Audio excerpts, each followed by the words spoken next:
welcome to episode 187 of Zapped to the Past. I am Adrian Mills. I'm joined as always by Mr. Graham Raddings. If you haven't listened before, this is a podcast where we discuss games that were released for the Commodore 64. We are using the magazine Zapped 64 as a monthly guide for the games to focus on, but we are, of course, in no way affiliated with Zapped 64 itself. This week, we start our look at August 1991 and the first batch of games reviewed in issue 76 of Zapped 64, along with what was also going on in the UK singles and albums chart that month. Graham, after our nice break, has August brought some much-needed gaming sun to our pale skin? The summer is slowly fading, and as we zoom through 1991, we finally land on the month of August. So in something of an important month that saw Tim Berners-Lee release files describing his idea for the World Wide Web and debuting www as a publicly available service on the internet, we hit the tarmac in an all-powered, luxury-armoured supercar as we dash amongst the oil drums looking for tax avoiders in the HMRC-inspired, somehow, turbocharge. And then we make a change to the planned activities and head to the arcades for another single-screen balloon 'em up, this time in the angry inflatable world of Pang. Wow, remember when we used to say www when we spoke about websites and when people used to use terms like the information superhighway and we surfed the web using Mosaic? Blech. Anyway, while we all laugh at how expensive CompuServe and AOL were, we nip off for a game of footy in the guise of England against, well, whomever you get in the decidedly uninspiring England Championship Special. We return to the arcades, this time to follow in the footsteps of Commando. No, we're not depanting. This is the official sequel in the shape of Mercs, before we finally check out if his close friends really did call him TC and nip off down to the oddball sprite highway looking for a purpose in the stupid Top Cat in Beverly Hills Cats. It's mad when you think about how far we have come with web technology since 1991. E-commerce, online banking, online insurance, Amazon Web Services, social media, online gaming, as well as all those horrible, nefarious other purposes. All thanks to good old www and Tim Berners-Lee. Thanks, Tim. It certainly brought some stuff. It's something, maybe something warm. I'm not quite sure it was nice though. The twilight years now of the C64, and its retirement is a bit painful. It's reminding me of that poem from that movie Interstellar. Do not go gentle into that good night, Batman. That one. Batman. Well, I'm just because you mixing up your Nolan right? films. No, I just figure it all rolls into one when it comes to the same. He plays the same character in everything he's in, doesn't he? What's his name? Michael Caine. Oh, him. Yeah. Oh, that guy. Yeah. He plays Professor Brandt in it. Professor Brandt. He does. He does. You were not in. Well, we've been on a break, obviously. We were on a break. Work and stuff and everything like that. But you have a story, a tale, Graham, of woe and late deliveries to tell us, don't you? What's all that about? Well, I thought it would be a great idea. I don't know why I thought this, because on reflection, it's both a stupid thing to do and pointless. Because I've got a Nintendo Switch. I was having to travel internationally, which meant I had a 10-hour flight. Well, 2 10-hour flights actually. So I was flying over 10 hours away, as it turns out. Not landing anyway, just flying 10 hours and straight back again. It's just straight I like to do. Straight down. I'm a flyer, not a lander. That's just the way it goes.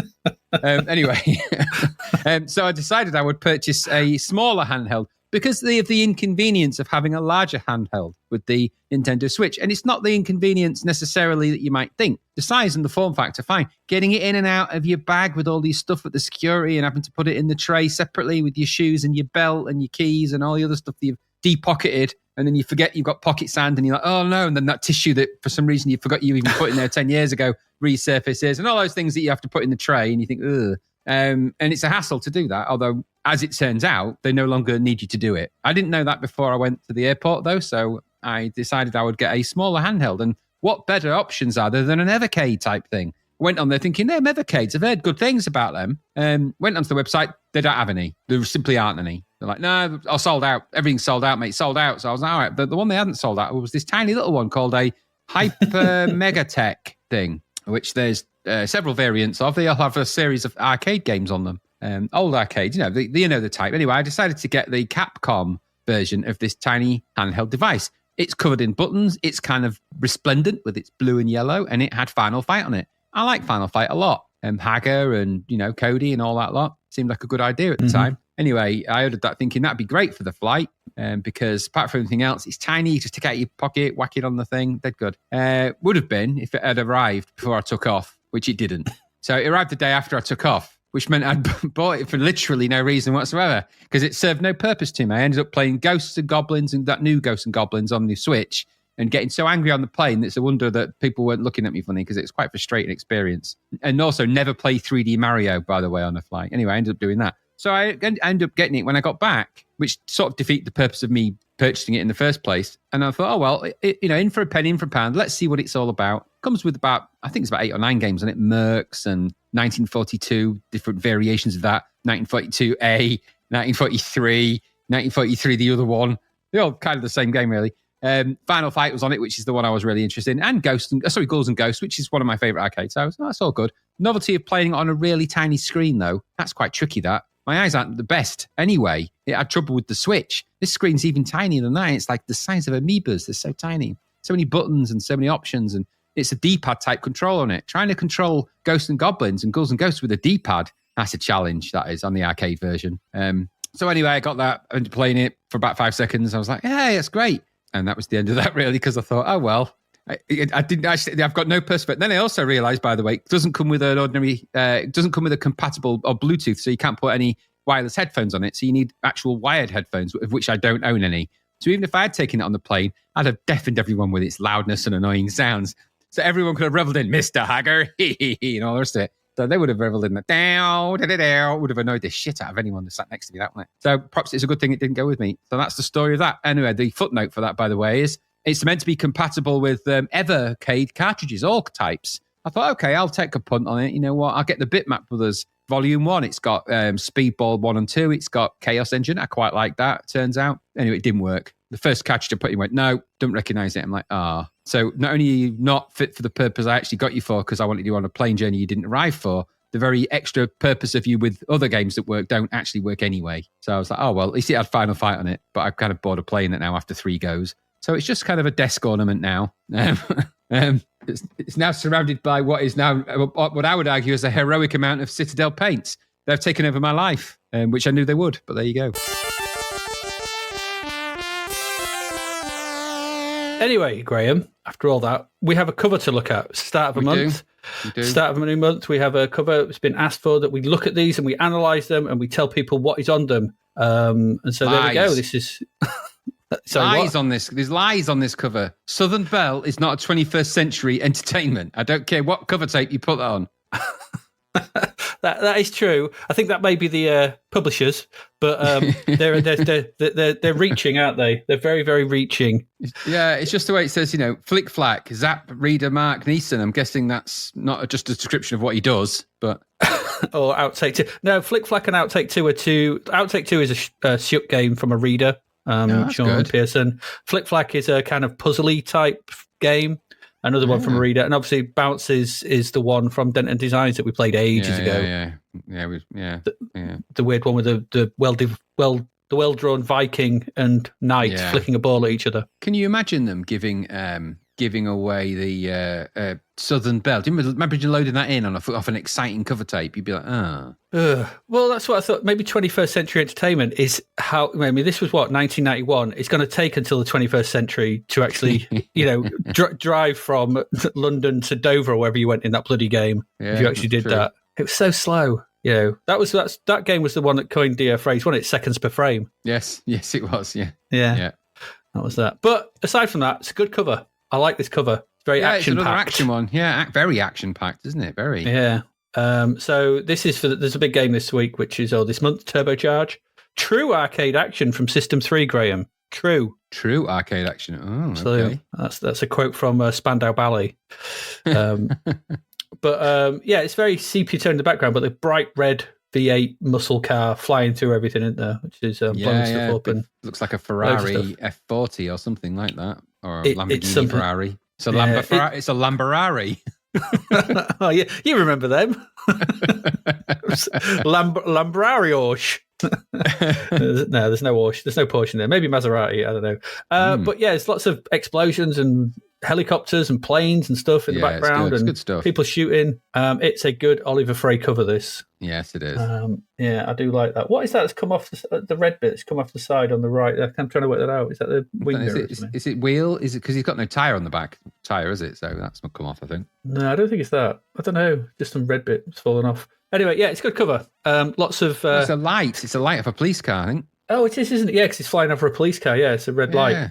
Yeah, and that's obviously a police car. Policeman trying to shoot him in the background there. But he's shooting underneath the car. That's the least vulnerable place. Yeah, do that. I don't think it's going to survive. That's an A10 tank buster that's above that. You can tell by its gun configuration. And next to that is obviously some kind of gunship. But the A10 tank buster is quite the legendary aeroplane, isn't it? Because it's the one with the big minigun on the front, that's for busting tanks. So. Oh, I didn't know. I'll take your word for it. Okay. I'm guessing so by the name, Tank Buster. Yeah, well, they used to fly around here, remember, because they were all, the RAF base that housed them was near here. It was up near Donanook, I believe, is where they used to do the target practice. Oh, yeah. Yeah, I think they still do, actually, don't they? I imagine so. I don't know. We might just giving away a big RAF secret, for all we know. Yeah, absolutely. We have people knocking on the door in a bit. You thought it was just SEALs. It's not just SEALs. It's bombing as well. There's a preview of Terminator 2 Judgment Day. There's awesome above it. Okay. And you can win a ballroom. I thought I said ballroom safari. That's very different. A balloon safari from Storm. What does that even mean? I mean, I read that initially just as win a balloon. I thought, what a lame prize. Nobody's going to enter that competition. Well done, here's your balloon. Oh, I thought it was like a balloon safari, but a balloon is what it is. No, it's just a balloon. The balloon safari, I'm guessing you go in a balloon over. You are. That's never happening. I'm not doing it. No, would you do that? I mean, what if that balloon goes down and you like slowly lower it into like a lions and whatever? You just see the lions below sort of thing, getting out the knives and forks and putting napkins on. Oh, dinner is served. It's like, did somebody order Just Eat? I think they did. Here they are. Especially from something called Jungle Deliveroo. Especially from a company called Storm. That doesn't bode well. You don't want a storm near a balloon. No, they don't. They're not compatible with each other's systems. They're not. No. Have you ever been in a balloon before? Not in a balloon. I mean, actually, a hot air balloon basket. You won't just climb into a balloon for no reason, would you? Well, not since last Thursday. That's why there was no podcast last week. I couldn't get out. No, I don't think I have ever been in a balloon. I may have. I don't know. Don't think so. No. Have you? You haven't tried to? No, I haven't. I was just saying you haven't tried to escape in one or anything. No, I've never. I don't live in a 1940s war story, luckily enough. Are you sure? Never had the need. Well, don't know. But I'm pretty sure I don't. So no, never had the need. It's like, Zeppelins. Just the things of a bygone era. Why do I have a feeling that at some point, if we ever play a text adventure, there's going to be a part where you have to get in a balloon and pull cord, you go up. Pull cord, wait, you go up. Wait. The balloon pops and Anchor Crown is around. He's a wolf man. He got in a balloon. Without his pants on. We can tell he's a wolf man by his hairy thighs. That stupid game. Wait. Yeah. A Terminator 2. I don't remember that at all on there. Is that a cartridge game on the C64? Yeah, it's that one with the big intro where it sort of, I think it scrolls up the T1000 or the T800 sort of body. I think lots of production. It's going to have lots of production, and then it's going to play like Total Recall. That's my prediction. I think that's probably a very safe prediction. I might be wrong. There might be a bit where you're on a motorbike. I could be wrong. I don't know. I haven't played Terminator 2 on the C64. Prove me wrong is what I say. Prove me wrong. What's it says there, obviously under that, RB12, Dumark's big hitter. What is? Right, it's RBI2. It's a baseball game. Okay. I just thought it was some kind of robot from Star Wars that never got the traction of the more famous variants. RB12. Come on, RB12. Don't copy the other one. Do your own bleeps and bloops, you little shit.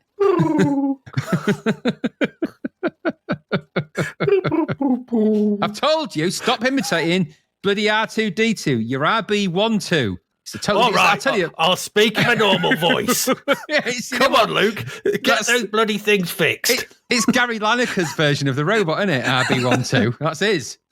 It's RB.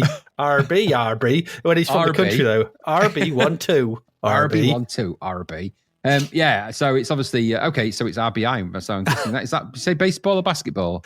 Baseball. It's still going today. That series, RBI, produced by Sony. Yeah, the RBI baseball games are still going today. There's a new one every year. They can't be stopped. No, I don't play them. No, I've got no interest in baseball. It's not. Well, I find if you did, you'd have to shave off your sideburns, wouldn't you, to play it? That's true. Well, shave off those sideburns. And I'm not doing it. I refused. I refused at the time. I refuse today.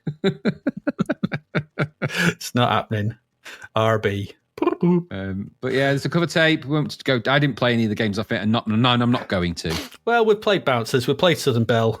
Flick Flack and Outtake 2. It's a short game, and it is what it is. There you go. Anyway, there's your cover. I hope you enjoyed it. Yeah, good stuff. Yeah, high octane. So we're getting some games, because I think we probably need to. All right, let's get to our first game of the month.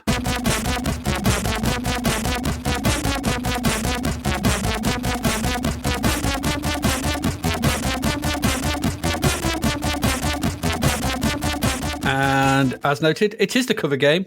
It is Turbocharge. Ooh. Turbocharge, a new month. Yay. And a gold medal. Medals of purest gold. Absolutely, not platinum, not silver, but gold. Gold medal game. It's another statement from Tony Hadley. It is. He's got a lot of traction in this episode. Too much. True. He's not meant to be near here. He's not meant to be near here. This is a coastal area. Told you before. True. It can't be within 72 miles. Exactly. Hadley's Law. Get back out to sea, you crazy person.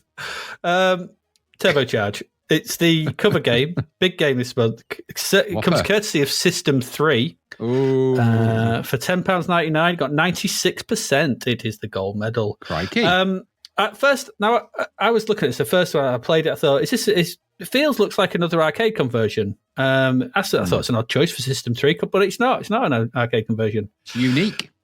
It is, but you can see which games did inspire this in various ways, and they kind of come from the arcade, let's say that. At the helm, we have Mark Cale producing this. But on code, we have the ever more impressive Chris Butler. Yeah, he's whacked up there.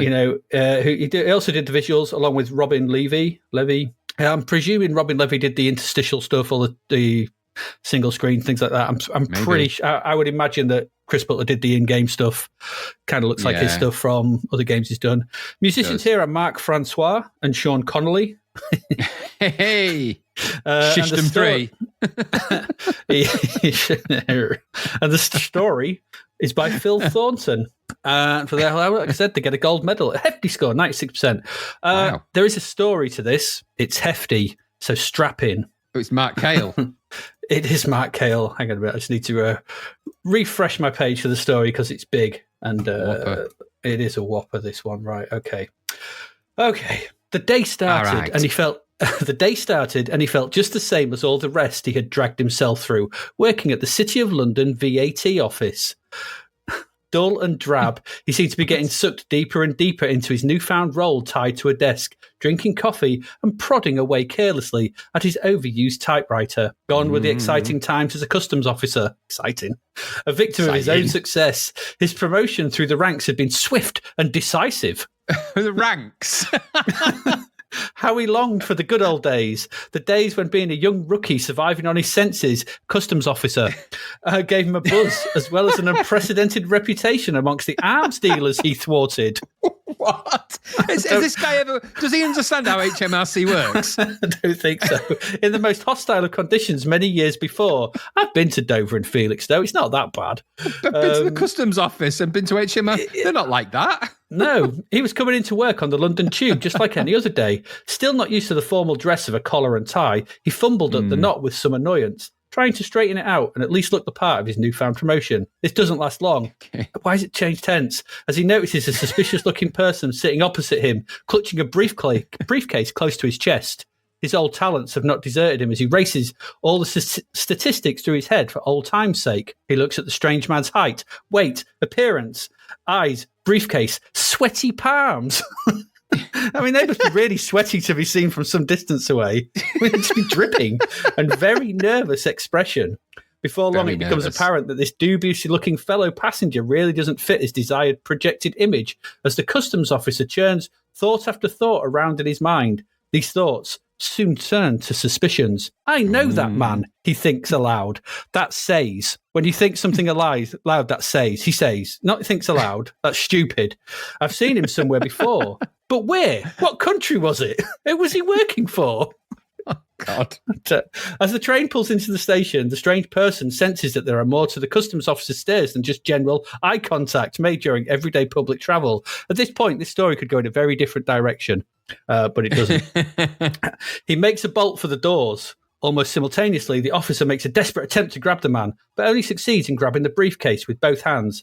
The tussle that followed bore little resemblance to what he was used to in the early days, and he seemed somewhat disappointed when the strange man, failing desperately in his attempt to keep his possession, finally let go of the case and fled down the busy platform. He was psyched up, heart pounding in annoyance that he couldn't get the man as well as his wares. However, his stomach felt good. Inside, he knew he hadn't lost it and was quietly proud of the way he had foiled some kind of impending transaction by acting on a gut impulse like he used to. Now, if he opens that briefcase and he finds like the guy's ham and cheese sandwich, he's going to be well annoyed, isn't he? He is. Hurriedly taking the case to his office for closer inspection, he couldn't stop thinking about that man and where he had seen him before. And what the hell was he doing in this country? That line made me laugh loads. He finally manages to force the case open to reveal his prize. Finding a set of unmarked floppy disks, he loads them into his trusty PC, thought he had a typewriter, and goes about the task of unravelling their contents to extract the information housed on them. Something had scared the living daylights out of the case's carrier, and it wasn't long before he began to work out why. He spent hour after hour at his desk, scribbling notes and stopping occasionally to gasp in awe at the information that was being fed to him. This was amazing and a phenomenal piece of luck that he himself had stumbled upon these floppy disks. He's got to wake up and be like, oh, it was all a dream. On and on, the discs spilled out their sinister contents. The customs officer couldn't believe what he was seeing. This was all the details of Operation Underdog, an operation that had long been rumoured to be in existence and that was all the government knew. Until now, that is. Operation Underdog is headed by a bloodthirsty terrorist known only by his code name, Dominator. Dominator has located all the Western stockpiles of military arms in third world countries friendly to the United Nations. These stockpiles consist of the latest advanced weapons and ammunition and have been hidden in these countries for use by Western forces in the event of war breaking out with neighbouring hostile countries. The floppy disks also gave the names and locations of all the Dominator's agents within these third world countries, those agents who were waiting for the order to become active. Their orders were clear enough. They must take over the various arms stockpiles with their terrorist armies and bring the advanced weaponry to the Dominator's headquarters in the respective host nations. Okay. The customs officer wouldn't speak. He knew, don't know why, he knew now that the orders had been given and the agents were about to take on their vile missions. The simple truth was frighteningly clear. If the Dominator succeeds, war would be imminent. He rocks back on his chair, eyes glazed with horror as a strange numbness takes over his body. For a moment, he can't even draw on the ever-present cigarette that has stained his fingers. He looks to the ceiling with a vacant expression through the swirling smoke patterns that hang above him, just as ominously as the information he has just uncovered. Who wrote this shit? He now knew the man he grabbed the case from, a middleman who worked for arms dealers in Thailand, who had pleaded not guilty to a number of allegations put before him when the two had met in rather more unsavoury conditions. Almost immediately, his office, the newly varnished desk, the filing cabinets all seemed a million miles away from him where his gut told him he had to be. His various promotions and steps up the corporate ladder were all a direct result of his excellence at infiltrating arms deals and drug rings. Customs officer, remember, worked for HMRC. Nobody had risen so high, so quickly within the government circles, and so it would seem nobody can be as qualified to stop the once only rumoured Operation Underdog. Reaching for his battered raincoat and umbrella, symbols of his boring new lifestyle, the customs officer was making tracks to see his superiors. A newfound eagerness accompanied each step as he approached the door of the doddery old government gents who ran the department. He smiled. He knew there was no choice but to put him in control of Operation Underdog. Isn't Operation Underdog the Dominators? I've lost what's going on. This was where he should be. Yeah, and where he wanted to be. Immediate plans were made for him and his mission. His sports car received the newest kind of service. That's in brackets. I'm not sure what that means. Sorry, in speech marks. As a variety of weapons were added to it, as well as a turbocharge incorporated into the engine. His mission across the hazardous countries: Saudi Arabia, Iraq, Thailand, South Africa, etc. etc. We don't. Here we go can't again. think of any more. Where else could I don't know? But etc. Will give the customs officer plenty of time to weigh up the odds. Should he have stayed at his desk? Should he have followed his instincts on the train? Should he have read the floppy disks? Did he leave the iron on? Did you take that job for a quick buck? Yeah, absolutely. These negative thoughts were brushed aside with a chilling excitement. Millions would die in the event of war. Ooh. Okay. He was ready. His mission was plotted out before him and his objectives made very clear. This was, after all, what he wanted. Tense inside. His stomach told him how dangerous this would be, but his head told him, it's my job. Bloody rubbish. Okay. Yeah.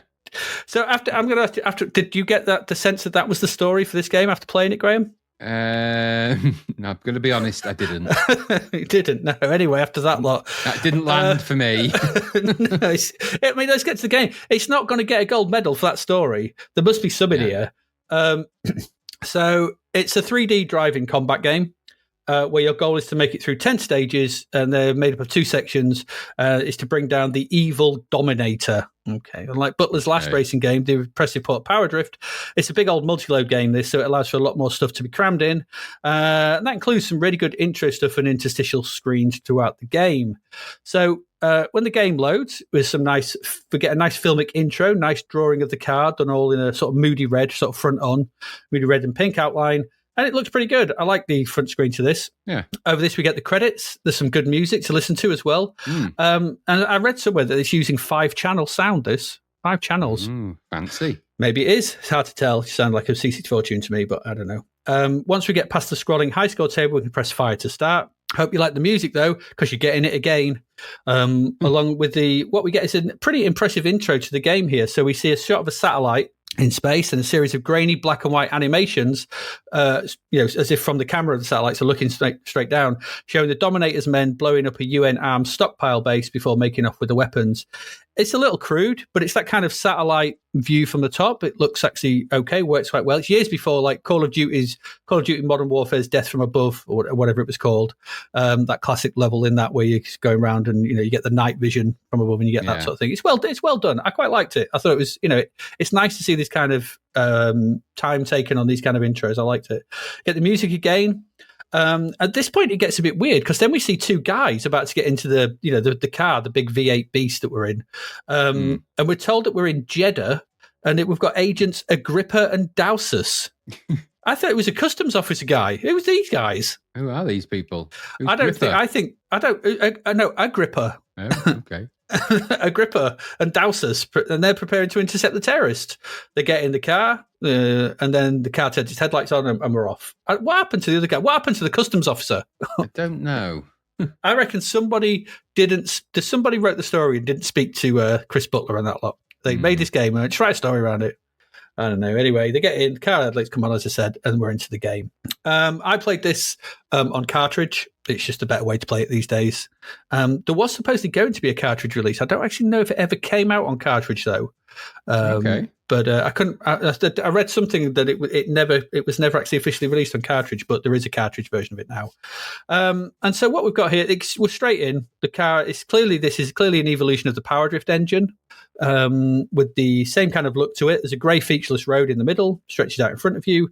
The sides are like Power Drift, solid blocks of colour. So there's no you don't get the sort of road lines, the white lines down the middle or anything. It's just grey and colour on either side.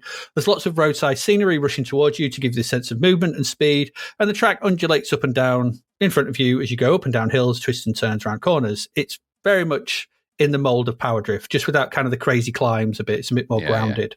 But I've had Power Drift and this running side by side, and it was like, yeah, this is the same. I mean, why would you not? That's what I thought. I'll say that this is a bit more, there's more detail here than there is in Power Drift. So I think he's up the ante a little bit with the visuals. The Distant Horizon visuals being a lot more varied. than there were in Power Drift, and details, as are the trackside objects as well. They seem to be more well drawn. So I think there's been an upping of the sort of visual ante here. But the main thing is that just like Power Drift, this works really well to give a sense of speed and solidity to everything. It's if you thought Power Drift was good, you're probably going to like this too, I'd have thought. Yeah. The game window takes up most of the screen, with the UI taking up perhaps 5 characters at the bottom down below it. And this is actually well drawn as well. There's a whole bunch of information down there. And it shows the target number of vehicles you need to destroy in the top left. Then there's the speedo underneath, and that's in both the numerical, so you can do numbers, and there's a graphical way for it as well, a load of sort of lights that light up. That's quite cool. Next to this is your fuel that ticks down as you go through the stages. Then the car's damage, that's at a percentage. I think it starts at 100 and goes down, or starts at 0 and goes up. I can't remember which. And then there's a number of missiles you have left, and finally there's your score and the distance to the border that you've got to make your way through. Controls are simple enough: left and right to steer, up and down to speed up and brake. Fire is to shoot your machine gun, so you tap fire to shoot your machine gun at oncoming cars. If you hold down fire for a couple of seconds, then your crosshair embiggens, and letting go of it will fire off one of your missiles. And if there's a car or a bigger truck or something like that in front of you, it will blow them up. You only get 5 of them though, so take care. And that's what you got to do. So you can also, if you press spacebar, I've gone all Sean Connolly, spacebar, then it initiates your turbo boost to make you go a lot faster for a few seconds. But this is at the cost of burning through your fuel. So, risk reward. And also, obviously, you get less time to sort of avoid oncoming traffic and things like that. So it's up to you. So the road here, replete with cars. There's quite a lot of cars coming at you at quite regular spacing. You can shoot most of them to blow them up. Usually one shot does the trick on the normal cars. And like I said, that little counter in the left of your UI counts down.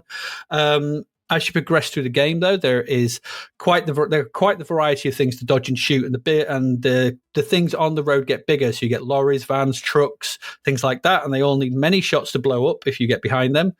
Police as well, who start shooting at you, the trucks, as I said, you can just fire a missile at them if you want to try and take them out. You don't have to do any of this, though. The whole point is just to get to the end of the stages. So you can just drive around and avoid everything if you want, but obviously, it's a score chase, high chase as well. So shooting stuff gets you the score and things like that. So it's up to you how you want to kind of play it. So, where's the fun in just avoiding everything when you can shoot shit out of stuff? Yeah. The road is also littered with other detritus, as usual in these kind of games. So you get landmines that will, if you hit them, you blow up. And don't forget checking damage, hitting things on the side of the road, hitting other cars, makes your damage meter go up. If that gets to 100%, you blow up and it's game over. So there's also cones and barriers, all kinds of stuff to hinder you that you need to sort of work your way around and try and avoid as you sort of, barreling down the road. The road also has forks in it, sort of outrun style. And you need to choose the right one, because only one leads onwards while the other leads to a tunnel and a dead-end wall, which you will crash into. The game will then reset you back to before the junction. Now, there's no obvious way to tell which is the right way, apart from if you've got some traffic on screen, the traffic will always head down the right way onwards. So follow the traffic, when you get to one of these road forks, they will always lead you the right way. If there's no traffic, then you got a 50-50 gamble, and it is what it is. And as the game progresses through the stages, like in the first stage, I think there's only one fork in the road. As it progresses, though, you get multiple forks all over the place. So, shooting everything is not always the best option. It's always kind of good to maybe keep some traffic on screen and follow them. So, there is a little bit of strategy to this as well, which is quite good. There's tunnels as well, like I said. They're a nice effect, speeding out at you. And when you reach the border, you kind of drive into it. It stops, but you get like this little interstitial screen of you sort of smashing through it and knocking someone out the way, knocking the border guards out the way and plowing through it. And then it loads in the next section. So everything's in two parts. It's usually you get to the border and then you get into the next section. And in this next section, you need to chase down the Dominator's operative. In this section, so you're trying to chase them down. When you reach them, you have to shoot them enough times to make them stop so you can apprehend them. And this is where this game actually takes a lot of its inspiration from. It's Chase HQ 2. This takes a lot from Chase. It's like Power Drift crossed with Chase HQ 2, kind of what this game is. That's the clearest influence here. And I played them. Went back to have a look at Chase HQ2 this week as well when I was in preparation for this. I think it still plays pretty well. Which one you prefer comes down to whether you prefer the way Chase HQ2 handles and displays the road, or the more hilly and vertical nature of this, because they kind of both run at similar speeds. The gameplay is very similar. The graphics on Chase HQ2 are probably better than this, but I imagine this might run a little bit fast. I don't know. It depends whether you like the handling and things like that. It's just as good. I think Chase HQ2 got gold medaled in it, so these are. Yeah. I think these are vying for that same market, and they're both similarly as good, I think. What this does have going for it, though, is the variety of locales and enemies. Chase HQ2 only had a few. This has got quite a lot. I think there's like 20 stages in total, 2 in each. There's 10 sections, I think, or it might be 10. I can't remember. But there's a lot of different locales and a lot of different places to actually drive through. So as you make your way onwards, taking down the bad guys, you get strafed by helicopters.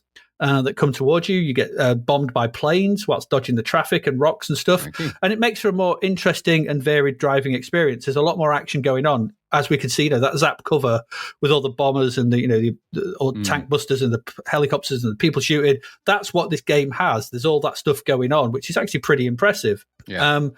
So from a visual standpoint, I thought this was very good. It's like I said, it's using that power drift engine. The road effect is smooth and fast, encompassing hills, valleys for you to climb up and speed down. The sprite scaling on the enemy cars is good, and there's lots of variety in them as well, with different vehicles from level to level, from bikes, trucks, the vans, cars, all kinds of stuff. So there's a lot of variety here. The UI at the bottom is well drawn. The explosions when you blow stuff up are well done. Everything's fast. It's got the usual speed of a Chris Butler sort of 3D game, which is good to play. And there are some nice extra touches as well. Your car's big and well drawn in red, white, and black, sort of thing for shadows and highlights. When you go into a tunnel, though, the white turns to a grey colour to simulate the lack of light and sort of darkened environment, which is quite a nice touch as well. And that's quite cool. If you get shot a lot, then bullet holes start to appear across your screen. This gives you a good way of knowing how much damage you've taken. That kind of stuff is pretty impressive. And you're not always looking down at the number, your damage meter, but you are looking at the screen. And if you've got a lot of bullet holes on there, you're close to getting blown up and it game over. Absolutely. So that's a nice touch. The interstitial screens, where they're busting through a border, being blown up, running out of gas. I like the running out of gas when you just stood by the side of your car with holding the gas can. Being blown up is just being blown up. You're taking down a bad guy where you kind of like have them over the sort of the top of their car and you've got behind them with a gun. They're well drawn. They work well. And there's even a weird end sequence where I think you see the Dominator getting executed in an electric chair, which is that's right. It's a bit weird. Which is fairly brutal actually. And you see all the lights go out in the nearby town. It's kind of like okay. So yeah, there's a lot to like here. As ever with the Chris Butler game, it's well coded and put together. You can't knock this. It's solid as all hell. With the multi-load, they have the option to include all the nice extra bits. Like I said, Robin Levy has produced some really good elements there. The music is pretty good throughout. Nothing really stuck with me, but it's nice to have different tunes for each level and each section. And they are of decent quality, and they've got a good pace to them as well, which drives things along, and makes playing this more fun to do. It keeps the mood right. Like I said, the visuals for each level's change as you progress, and there's some really, really nice trackside elements from time to time. Things like the System 3 logos. There's the different colours and stuff. So I think the first one starts off where you're in Jeddah, so it's like oil. Lots of oil wells, and then changes to palm trees, I think, in the second one. There's lots of changes between each section. And usually as you go through a tunnel as well and come out the other side, it changes. So there's lots of nice touches, and different colours give it a very nice and a different feel as you go from section to section. So I really enjoyed it all in total. And I think this is another excellent addition, really, to the C64's multitude of driving games. It's not like we're short of driving games, but This is another good one. I can see why it got the gold medal. If you want something that's very like Chase HQ2, but it's probably just a bit more action-packed, I think this is. It's like just amped up a little bit. Then this is for you, because it's a very good game on the system. It plays well. It looks great. It pushes the C64 quite hard in the way that it's got really forks on the road and all those ups and downs, vehicles to shoot. There's a lot going on, and I never saw it miss a beat frame rate wise. It's very smooth in that Chris Butler way. We like we saw with Power Drift. The only annoying thing is that when you die, you have to go through all the intro screens again. Yep. You kind of, when you want that arcade experience, you need to get straight back in, and so you need to be able to just skip all that lot at the beginning. Watching it the first time, fine. Second time, not fine. Third time, certainly not fine. It's like, I just want to get back to try it again. But you should just be able to press fire and skip them. But that's a small niggle. Other than that, I really like this. It's another really good, solid, excellent game on the system from Chris Butler. He just knows what he's doing with it, and he's taken it's not an arcade game, but it feels like this could have easily been an arcade conversion. And, I think that's very good praise. But I really enjoyed this. What about you? I thought it was derivative, too derivative of the games of this type. And I don't enjoy any of them. Fair enough.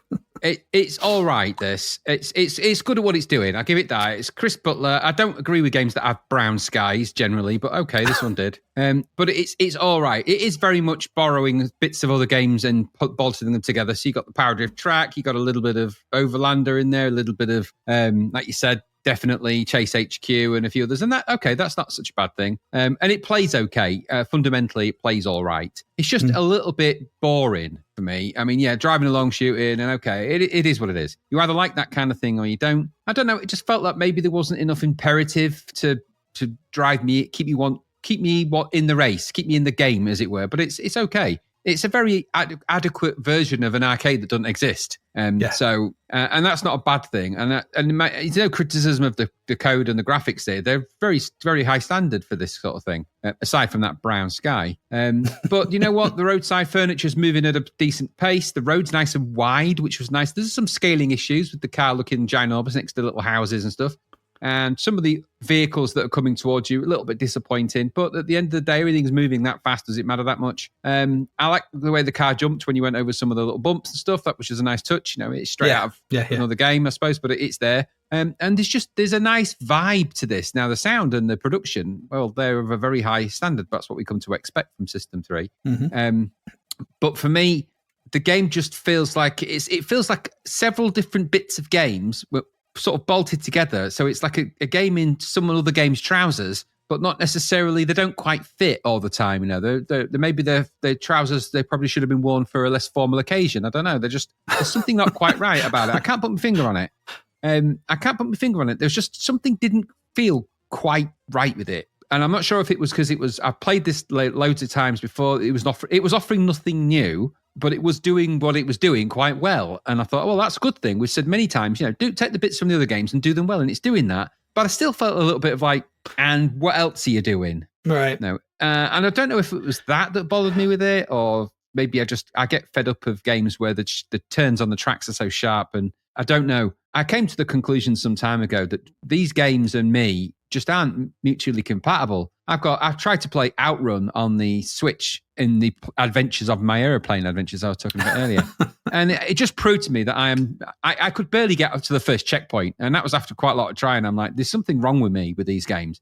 So I'll say this. I thought the music and the production of this were great. I think it's a great game at what it's doing. I'm just not sure what that was. And I'm just not sure there was an original idea in there anywhere. But that said, what there is a very nice multicolored driving game, and there's a good experience to be had in there. And if there's anything else, the music's pretty damn good. So it was all right. Good production from System 3 again here, though. I'll give it that. Yeah. I think maybe, thinking about it, something I didn't actually mention here. I think if they could have maybe, because they've got that nice intro setting the scene, and then they never, apart from the ending, they could have had a little bit more. I think it's what we said about, what was that other game? I think it was another System 3 where it might have been Vendetta or something like that, where the story is not included in the game as much, and they could have maybe, with a bit of the space they had, maybe just included some interstitial, some story scenes like, oh, you're heading here now to chase down so and so, and just sort of drawn. You've got a lead to go there. Just sort of link the scenes together a little bit more to give you a bit more of a bit more,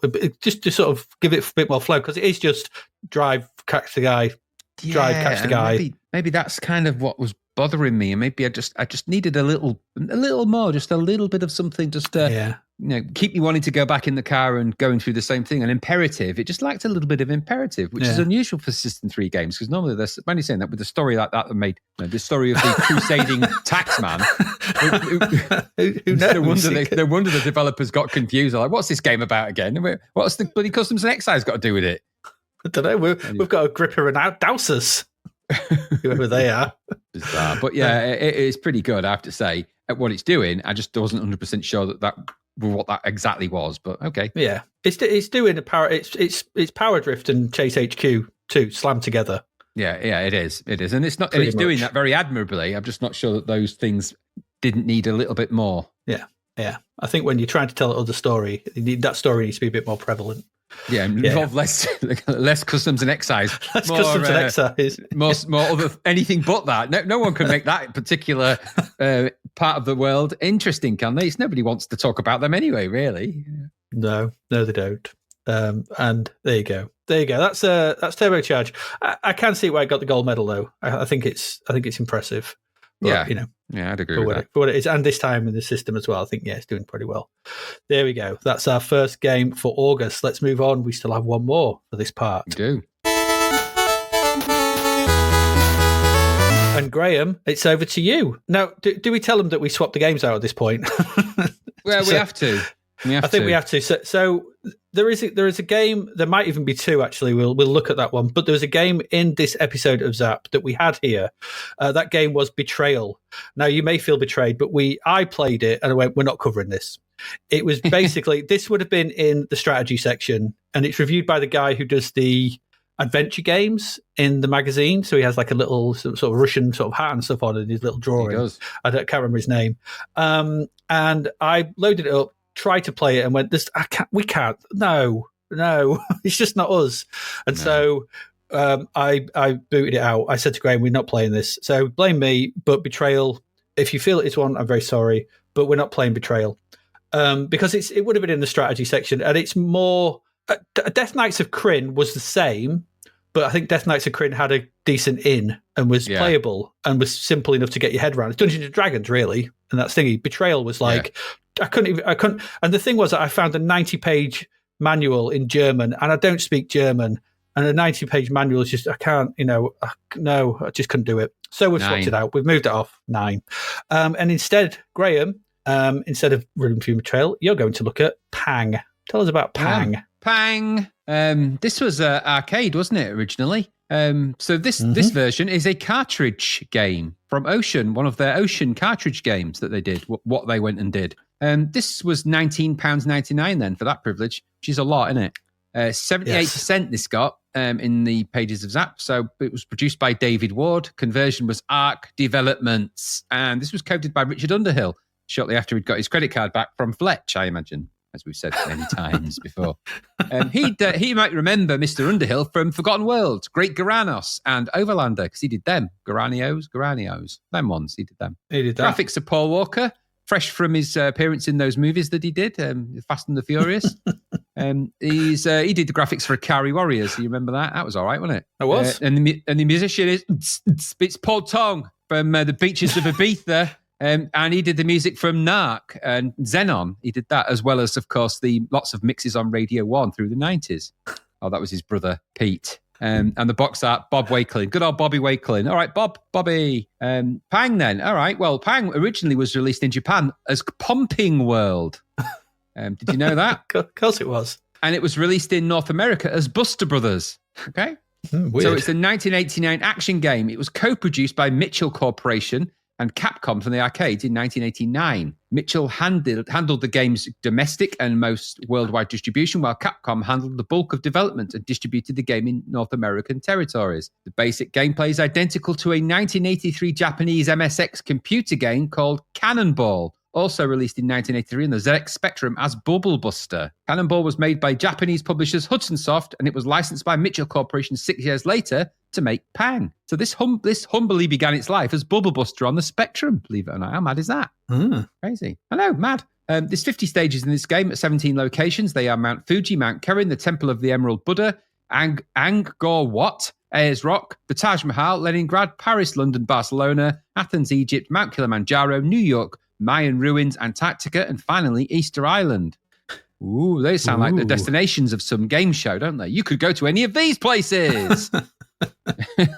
Now, all you've got to do is answer these 6 simple questions in 4 seconds. And solve the riddle of the bin. If you want to know the secret to answer these questions, 0898 362 4852. Anyway, each location has a unique background that shows the area's most famous landmarks. Do you know what the most famous landmark is of Mount Kilimanjaro? Mount Kilimanjaro? Correct. Yeah, it's a bit obvious that one, isn't it? Is that the first question? What do I win? Where am I going? That would just put it through the milk. Oh, sorry, you've won the egg. Anyway, next contestant. I like eggs. Next contestant on You Could Win an Egg is... And what sorry, is the just want to apologise. Mount Fuji. Just want to apologise to Dr. Goggles because we're using the word egg a lot again. Can't help it. It's one of those words. Egg. Yeah, exactly. Anyway, so each location has a unique background that shows the area's most famous landmarks. The stages contain different layouts of blocks, some that disappear after being shot, others that do not, and still others that are hidden and can reveal bonuses. This is from the Arcade Wiki, by the way. The stages start with different numbers and sizes of balloons. The largest balloon divides for the first 3 times it is popped. After the fourth and smallest balloon is popped, it vanishes. Each player starts with a single harpoon. When a balloon is popped, special weapons may drop down. That's kind of what gives the game away about the gameplay, actually, for this. But it's a pretty straightforward arcade. And when I looked at the instructions for this, it's not a lot to them because it's one of those classic arcade games that you know how to play it when you look at it. Yeah, absolutely. And this takes you back to, and I'll talk about a little bit of the genus, really. But so in the scenario for this, according to the Ocean instructions, it says the balloons are coming, but you're not worried. You're the fearless Pang. The balloons. This is a balloony episode, isn't it? It's a very balloony episode. That's quite the sentence, isn't it? The balloons are coming, but you're not worried. You're the fearless Pang. Yes, you are the fearless Pang. You'll need to use every inch of your arcade skills to guide the intrepid adventurer through umpteen countries. Umpteen is not a word many people are going to understand in the great scheme of it, are they? Why not put a number on it? Yeah, just you do put a number. There is a 17 countries. You could have said that. You don't need to say umpteen. Yeah. Shooting balloons as you go, but watch out. Although some creatures, this is all caps for some reason, although some creatures are only too willing to help you, others may give you more than you bargained for. That's a good thing, though, isn't it? If they give you more than you bargained for. What did you bargain for? I bargained for 3 balloons. You can have 4 balloons. Or the egg. You choose. Egg, please. Oh, no, balloon. Oh. Anyway, the gameplay, according to Ocean, guide the fearless Pang through a grand total of countries. Say how many there are. Stop avoiding it. A grand total of countries. That makes no sense. I wonder if this may not be accurately typed. As he hunts and shoots balloons appear in 4 different sizes. When a balloon is shot, it divides itself into half until it reaches its smallest size. We've seen that before. When you shoot the smallest balloons, they finally disappear. After you have destroyed all the balloons, you can move to the next level. In your travels, you will discover different objects such as birds, robots, and crabs. But watch out. Not all of them will help you. For example, some of them may stop you from firing. So be careful out there. You can also collect the following items. The harpoon, double harpoon, power harpoon, Vulcan missile, dynamite, clock, and hourglass. You score different points. Very big balloons get you 100, big balloons 200, small balloons 300, and very small balloons 400. If you continuously shoot the same size balloons, you will receive bonus points. Bonus points are also awarded for remaining time at the end of the level. And there's some hints and tips, Adrian, and you may need these. Don't hit the very big balloons together. No. Just never bang big balloons together. Nobody likes it. Nobody likes it. That's what I'm saying. Nobody does. You make of that advice what you will, Adrian, in a world. I know you're a big balloon lover. I do love popping some big balloons, yes. And we all do. Choose the best object to use for each level. That's straightforward common sense, but okay, I'll take that as a hint or a tip. And the final one, and this is, I think, a rule you can apply for everything in your life, Adrian. Don't kill the crab. It will help you. I want you to remember those words. I try to never kill the crab. I'm getting you that on a T-shirt for Christmas. You're getting a "Don't Kill the Crab, It Will Help You" T-shirt. That's coming. That is coming soon to our wonderful ZappedToThePast.shop. Don't kill the crab. It will help you. I wasn't planning on it. I don't kill crabs, and even if I did, I wouldn't put. I don't kill them. No, kill crabs. They're really cool. Yep. All right, that's Pang. Okay, so let's talk about it. So nice, bright, bold title sequence when the game starts. Pang. Same as the arcade, kind of borrowed from the arcade, really, though it doesn't animate like the arcade does, which is a bit disappointing. You get the attract sequence as well in graphics that look weirdly like a weird resolution the C64 doesn't have. I don't quite know what they've done, but it's kind of good. They look kind of arcade-like, and they've taken them from that. It is an attract sequence, but it's C64ified from here on in, I'm afraid. So the palette gets a bit more limited. The balloons turn into giant circles, really coloured circles, and things start to take a little bit of a turn towards the C64 end of the graphics. But that's all right. They're not terrible. So you'll go through the sequence of it's confusing at the start. You don't know what starts the game, so you just eventually it starts by pressing fire at some point. I kept pressing fire and kept restarting the intro sequence. I'm like, let me past that thing. So anyway, and then you'll get to the map screen. Now on the arcade, you can actually choose destinations on the map. I don't know if I never got that far to choose another destination on the C64 one. And then there wasn't a little joystick thing to indicate you can move direction. It looks like you sort of probably can, but I don't know if you can. I think it might be just for show. And then the game starts. So I'll talk about that in a minute. Let's just go, and then that's basically the intro in the game. Now, this is, like I said, it's an old school panic blaster, isn't it? This really, I suppose you'd call it. Popping balloons popping balloons, like in C64 land, popping circles with bold lines in the C64 version, really, but popping nonetheless. It's kind of what it is. Arcade single-screen games like this, I don't know, they're once the mainstay of the arcades, weren't they? Simple on-screen action, right back to Space Invaders, Pac-Man, Donkey Kong. This is old-school game design, isn't it? And it works for a reason. The C64 version of this isn't terrible, I'll say that. It's just a bit rough around the edges. You have some colourful graphics, big, bold, title screen, like I said, map screen, the track sequence. The music is odd, though, isn't it? On that title screen, kind of a riff on Puff the Magic Dragon and weirdly melancholy and dreary at the same time. Yeah. Doesn't make it sound like fun. Sort of sets the wrong tone. The in-game music's slightly better. None of it I could find in most of the 8-bit ports was from the arcade. It is in the 16-bit ones, though, and the more fancy pants conversions, the FM Towns and the Turbo Graphics, whatever the hell, and probably the Sword of Japan. But it's got the same. Some of the arcade jingles in the C64 are the same. It's a bit of a weird mishmash. So you start the game, you get that map screen, you can't select anything, and then you start the game. You begin the level and begin popping and running around. At this point, you've got the UI at the bottom. The UI at the top. In the border, fancy that. Below that is the game window, which is framed by a kind of brick pattern. The bottom 4 rows are a rather dreary-looking C60 font UI with the player 1 and 2 scores, stage and high score on display. Felt a bit unfinished at the bottom, that, didn't it? Yeah. This is a 1 or 2 player simultaneous game, which is nice. You control with the joystick, direction for left and right, fire button to shoot either the harpoon or the weapon you have picked up for one of the pop balloons. The trick here is to pop the balloons into smaller balloons, and smaller balloons, they'll be dropping things. You pick those things up, and then you shoot all the balloons and get them off the screen in whatever way you can.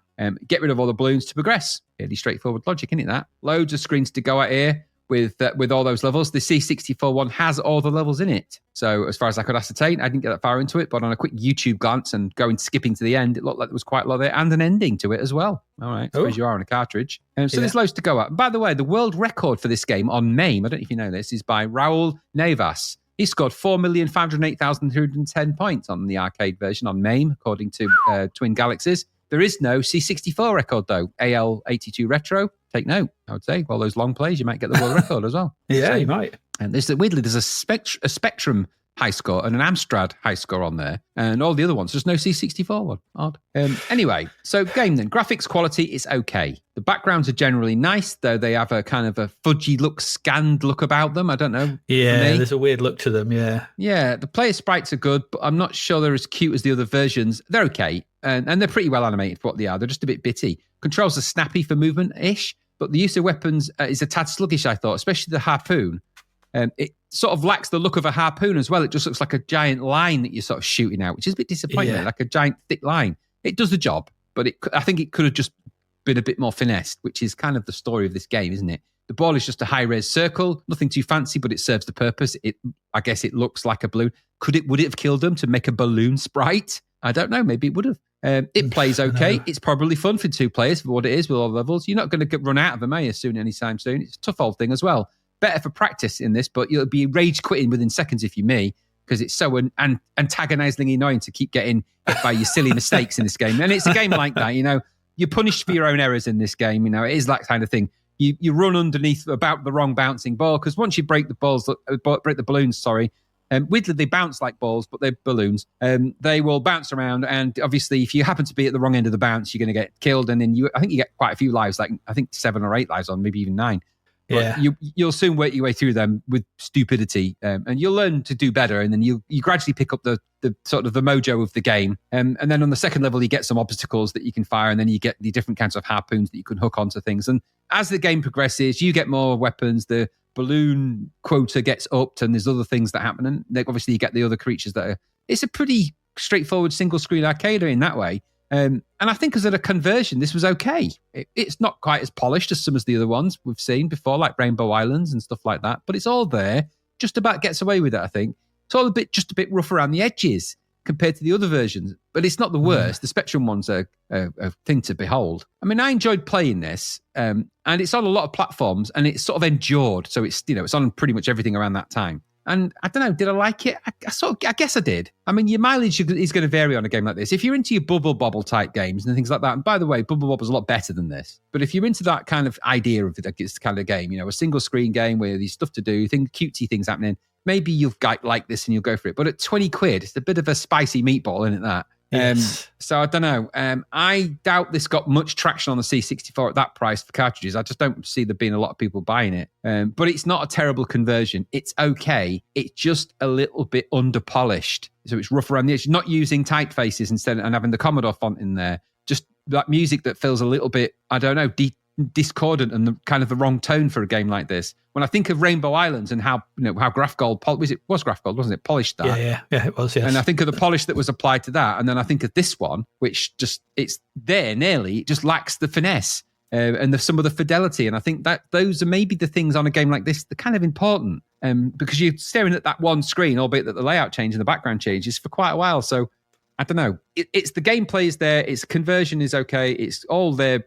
I think it just needed a little bit more time in the oven, a little bit more development, just a little bit more spit and polish. And had they put that polish on, I think this would have been a really, really good contender for a good arcade conversion. But all the while above that, I'm thinking, would I have paid 20 quid for it on a cartridge? I don't think I would. What about you? No. I mean, firstly, when I first started playing this, my first thought was, God, this is really hard.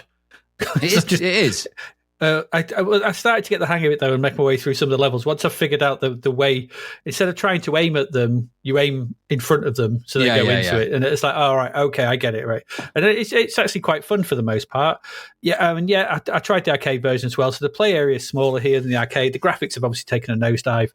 Core gameplay, though, is still there, and working out the strategies for the different levels is addictive. However, the main issue I had was the quite egregious slowdown.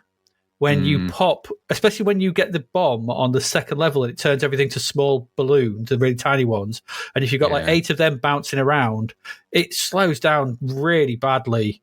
And that doesn't just hamper the way that it looks or anything like that, but it actually hampers the gameplay because you can no longer really judge where the balloons are going to be properly because of the slowdown. Because you knock one out, it speeds up slightly, and so everything and that's until you only get like about 4 left on screen, and then it starts running at proper screen again. And I don't know why it's doing that. I really don't. We've seen loads of games with more going on than this run smooth as everything. I think back to games like Turrican and Armalite and things like that, which have so much going on screen. And this has just got 8 small bouncing. Okay, maybe some physics stuff, but I don't know.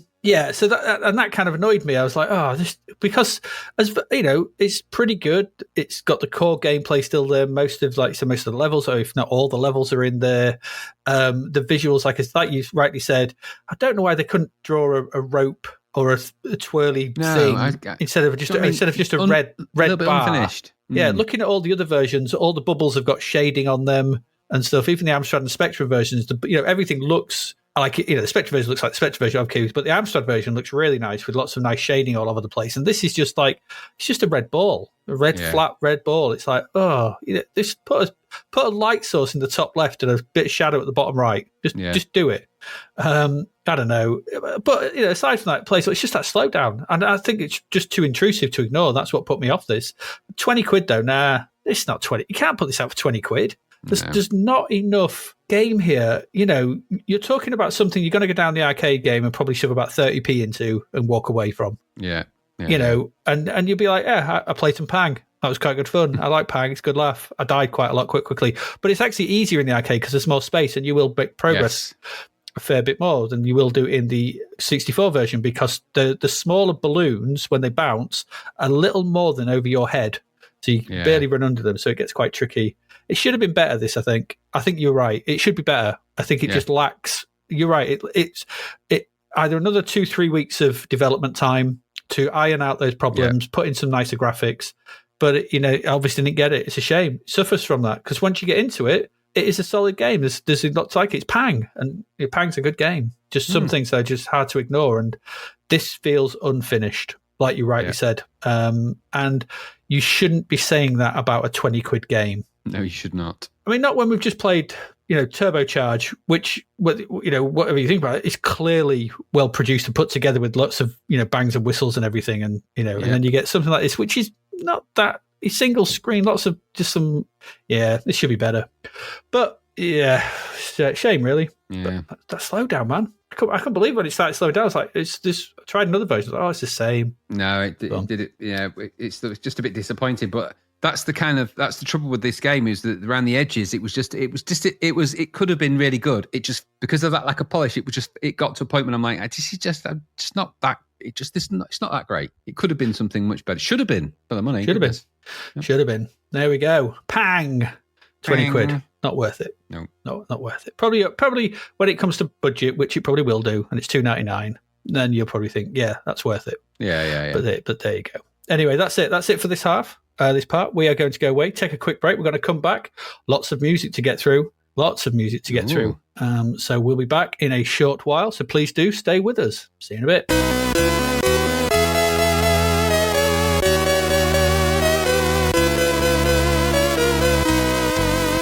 And we are back. If you haven't guessed, number one single, as it was last month, as it is this month, it's Everything I Do It For You, Bryan Adams, all month. Still. Yeah, still hanging around. It's going to be here for a bit yet. It will be, yeah. Just we've said what we've said. Let's just move on. Let's talk about other stuff. Number one albums for the first 2 weeks of the month. It was The Essential Pavarotti 2 by Luciano Pavarotti himself. I didn't know he had a sequel. He did. He did, and he seems happy about it on the cover. Looks well happy. He's got his scarf and everything. Yeah, he's chirpy there, very chirpy. He is. Yeah, this duplicated its predecessor and became the second classical album to achieve the number one UK albums chart. Well, he was popular chap. He was. Replacing that, though, you couldn't get more different. For 1 week is Metallica with Metallica, or the Black Album. Yeah, commonly known, yeah. Yeah. So this was huge. This is massive, this record, isn't it? Yeah. Huge. Massive, big, massive whopper with Enter Sandman and Unforgiven and... Yeah, this sold millions, one of the biggest selling albums of all time, isn't it? And this actually, this really broke Metallica beyond, they'd been big with the thrash stuff, Ride the Lightning and all that kind of stuff, Master of Puppets, but this put them in another league. This smashed through, and I can't believe it was only number one for 1 week. Maybe it'll come back. Maybe we'll see it again. In the UK, I can imagine it would, because it was all the fans rushed out and bought it. And then probably. Remember you getting it? Big, I did, yeah. They're a big LA band, aren't they? Really, Los Angeles based. Yeah. Replacing that though for the last week of the month, what a triple bill this is: Pavarotti, Metallica, and then Joseph and his amazing Technicolor Dreamcoat by Jason Donovan and the original London cast. Go away. Yeah. I have no time for this nonsense. Will I return? I'd hope not. You won't. No. Let's get to this. Take your multicolored jacket and piss off. Absolutely. But weirdly, he's in the charts later on with another single. Just stop it. Go away, Mr. Donovan. Stop him. Somebody stop him. Absolutely. Singles then. 4th of August, straight in at number 5, Enter Sandman. That one, yeah. This is one of them songs that has just become, everybody knows it. It's so synonymous. It's so massive. But it's when you listen to it again, you go, oh yeah, it's really good. Yeah, it is. It's really, really, really good. It's hard to argue with this. It's a proper statement of like, this is what Metallica does now. This kind of like big, heavy, chunky, thick, massive riffs that just like, and slowed down from the earlier stuff. Still got pace, but good Lord, this song is so good. And I found a live version from Moscow in 1991, and it's just ace. It's just brilliant. You can't argue with that song. It is great. I mean, it is one of the. It's classic Metallica, isn't it? It's Classica. Properly good stuff. Metallica on form, really. I really like it. And it's also, I would argue, up there with one of the riffs that, all guitarists pick up a guitar in a guitar shop and probably play or attempt to. And most of them probably play it wrong because it's quite famously one of those riffs that a lot of people play wrong. But it is, one of those famous ones, isn't it? So everyone picks up a guitar but that and the solo in Unforgiven are the two Metallica guitar things, everyone picks up and goes, "Oh, I could play Unforgiven," or whatever it is. Is it that one that's there? Starts with a really, really sad. No, it's Nothing Else Matters. I beg your pardon. Nothing Else Matters. Yeah. No. That one. Yeah, exactly. Do. Never open my petty and all that. Yeah, it's good stuff though. Yeah. Yep. Enter Bap. Exit Bun. In at number 26 is Bang by Blur. No. I didn't think you'd like this. No. I don't remember this at all. This is very bland Manchester knockoff with twee Mockney vocals. Yep. Couldn't have described it better myself. Yeah, don't remember it, and there's a reason why. It's just not very good. Utterly dreadful in every way. Not as dreadful as the next one. Because in at number 33 is Satisfaction by Vanilla Ice. No, that is... No, it's the beginning of a terrible fury that I unleash when I hear this. No, it reminded me of a really terrible Tone Loc song. It's because it's very derivative of Wild Thing, isn't it? So yeah, that's what I thought. Yeah, probably only people happy with this were the Stones. You probably got loads of money for the use of the samples. Oh, yeah, absolutely. He never made no money off that. That's what's his name would have done it all. Mick Jagger and that. They've probably got loads of money off this, but this is so bad. It's dreadful. No, it's utterly crap. It would be crap anyway, but it's made even crapper by the fact that it's got that plastic-faced automaton in it, jerking around like someone shoved. We wish they had shoved a live cobra down his trousers because that might have seen him off, but it didn't. So just put him in a corn silo, be done with it. It's once and for all. Corn silo, Adrian. Corn silo. Corn silo. Yeah. In at number 44 is "Stay Beautiful" by Manic Street Preachers. This is just more punky first gen Manics. From the first Generation Terrorist album. James Dean Bradfield haircut, though, is very bad, though, in this. I noticed it in the video. I was like, what is that? What's happened there? I mean, I don't know. Normally rock people sort of notice the bad haircuts, but his was... I'm not sure what happened to it. He hadn't seen a hairbrush in a while, or it was made of licorice. There's the only two things it can be. I don't know. I don't know. Song's all right. It's not one of my favourites. Just very, very generic. Yeah. In at number 50 is "Mind, Body, Soul" by Fantasy UFO. Oh dear. Okay. Yeah, I didn't think much to that, but everything sounded like it. So. Yeah. Not for me, that one. It's just some dance track, wasn't it? I don't know. In at number 52 is "Run From Love" by Jimmy Somerville. Loads of giddy bop dancing in this one. Goodness, in this video. Off the chart. He's making up for lost time, I think. Absolutely. I mean, this track is squarely aimed at the dance floors and gay clubs. You could just see, it's got to be. They're in it. Well, they're in the video. Absolutely. It's in the video, and that's what it is. But there's no measure for the giddy bop in this. It's crazy. Did you feel a bit unnerved when he was kind of walking towards the camera and just like staring and singing it? I was like, no. I don't know why. It just felt a bit intimidating. And that's when I realised he's a living light bulb. He's just a light bulb. Maybe. He is. It looks like a light bulb. It's a light bulb came to life and started dancing, and everyone just agreed that that's Jimmy Somerville, that is. Yeah. They just gave him a name and instead of writing a children's book about him. That's me, Jimmy Somerville. The living light bulb. That's what they'll call me. Come to light up your party any day of the week with my giddy bop dancing. He does, yeah. Full giddy bop, yeah. In at number 55 is "We Don't Need a Reason, Graham" by Dare. I thought this sort of thing was dead by now. I mean, leather pants and waistcoat. Yeah. It's a look. I thought my first instinct was, have they been woken from a coma? Then they're midway through some kind of, they were writing a song. And they all suffered some trauma at the same time. So they've woken them up several years later and they've gone, right, let's get back on with it. And then it's like, the world's moved on, lads. And they've gone, we're getting on with our song. And they're like, all right, you record it then. And the hair was like, it's like they borrowed wigs from Europe. I think it's not Europe. I mean, the band, not just European wigs in general. That would be a little bit broad. It could very well be. Or they just nick the offcuts and stapled them together. And they would be enormous offcuts, wouldn't they? Yeah, they would be massive. In at number 60, it's a crap song as well, by the way. In at number 61 is "Strange Way" by All About Eve. Your bag, I guess. Nah, I mean, it's the one. I don't mind this track. Tim Brickeno's well left, and I think this song is actually about him when I listen to the lyrics. But her vocals are very good. But I think you're right. Twiddly diddly gossy, like, yeah. I mean, it is. Yeah, it is that with drifty vocals and lyrics about finding things. Yeah, I don't think it sounds like Tapao though. In the chorus parts, it does. It sounds like it's the production sounds like T'Pau.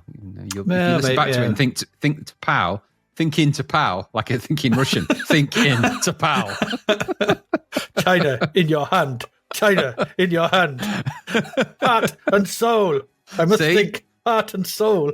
If you do that, then that song will immediately reveal itself to you in all of its glory. It probably will. Not that I want it to.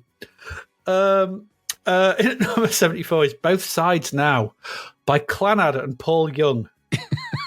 Who's put them together in a room? How did it happen? To be fair, we hadn't actually mentioned because the honk and the glonk are back this week. They are. Well, they have to be in the same space, of course. Yeah, absolutely. So we've got the honk here with Paul Young. So this is a cover, isn't it? The original Joni Mitchell song from the 1968. Yep. Although it made me laugh that the earliest release was by Dave Van Ronk. So we've got the ronk, the glonk, and the honk. Excellent. Dear. Good. Dave Van Ronk and the Hudson Dusters. They don't name bands like that these days. They don't, and for good reason. They should do, though.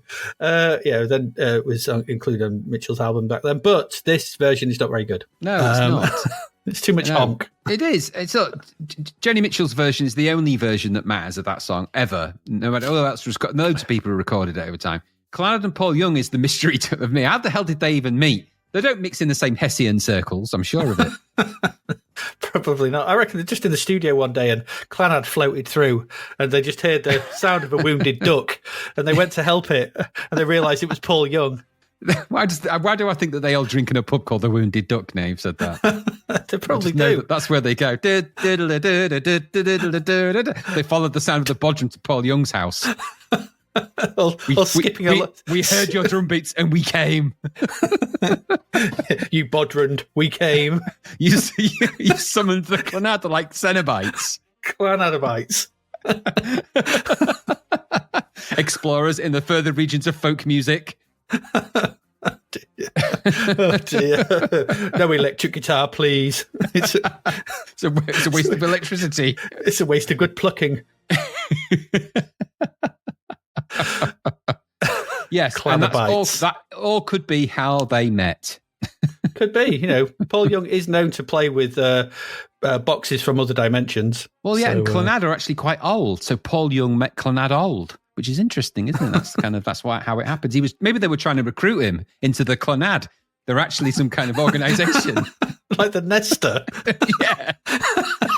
I don't want to go at the back. That's where you go when you join the Clannad. You go at the back and get the sick taste of the sausage. God, I don't think he wasn't ready for that hazing ritual. No one is. The Clannad sausage is not something that's taken lightly.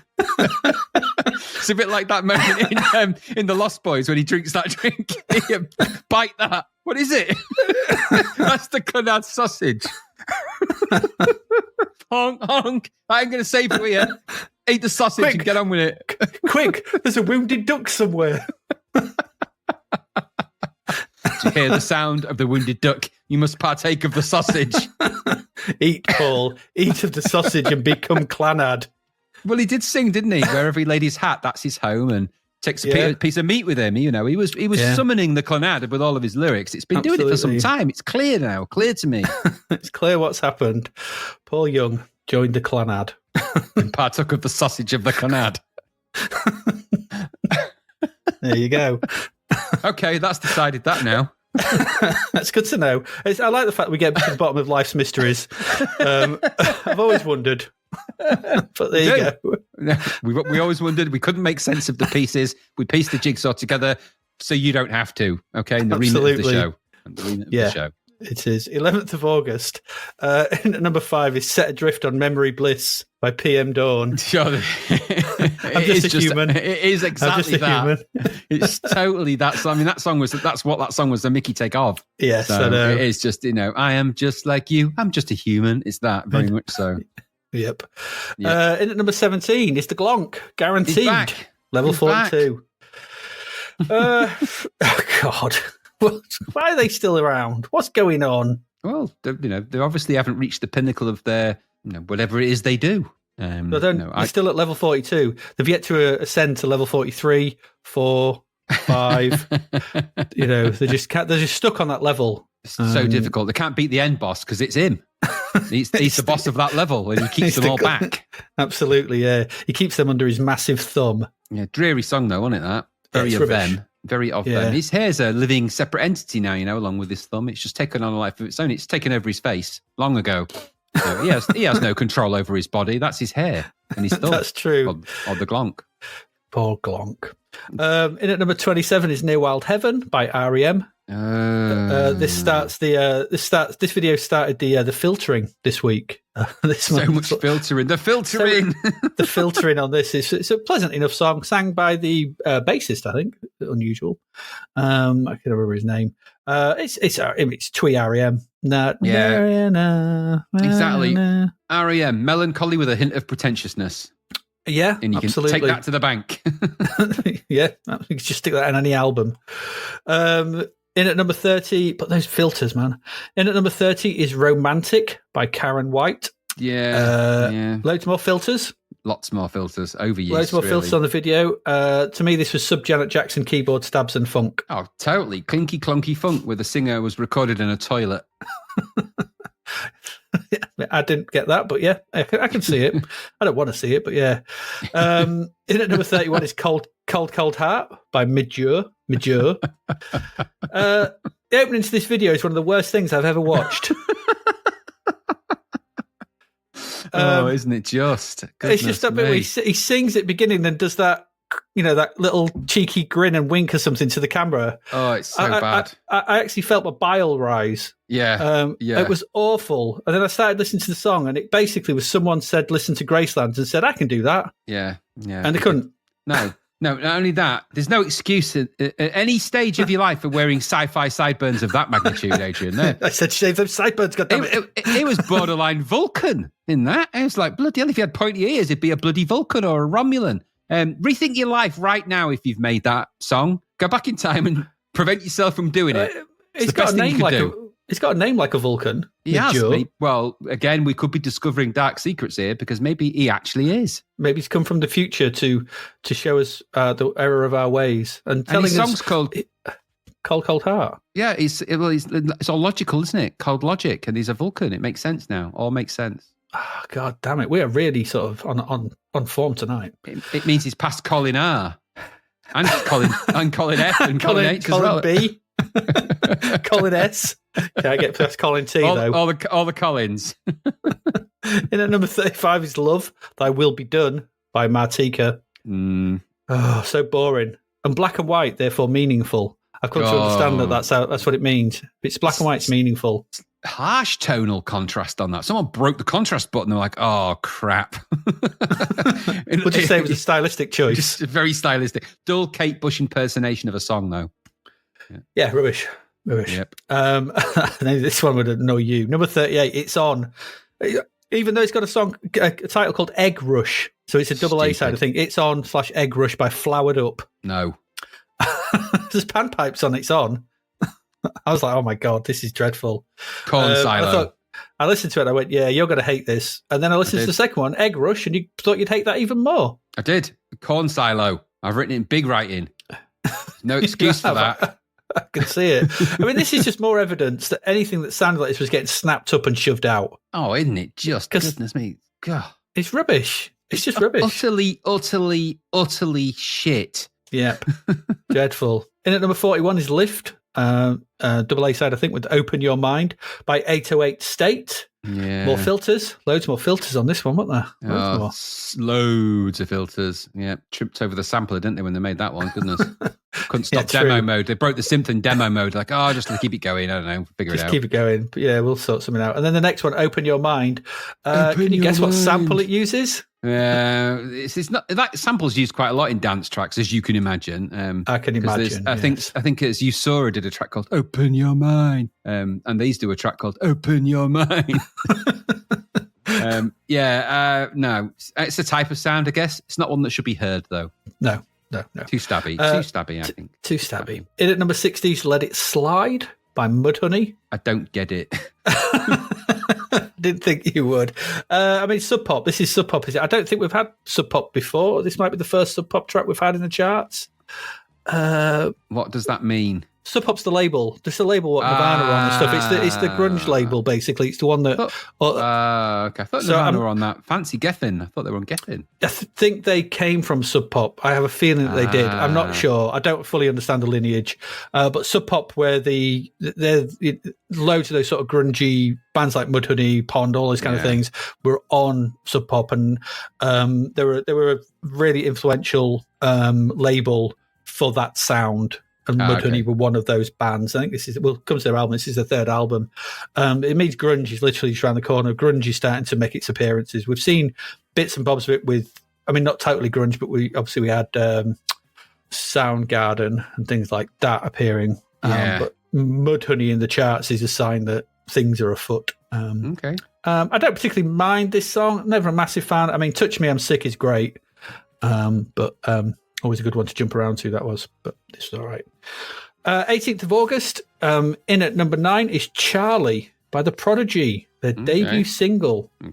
Start of something massive, this, isn't it, really? The Prodigy. But, massive. You a fan of this? I mean, you can literally hear, well, I say yes, I am, but not because I don't particularly like the whole meow meow meow. Charlie says stuff. It's that, but in this track, you can hear Jilted Generation. You can hear it.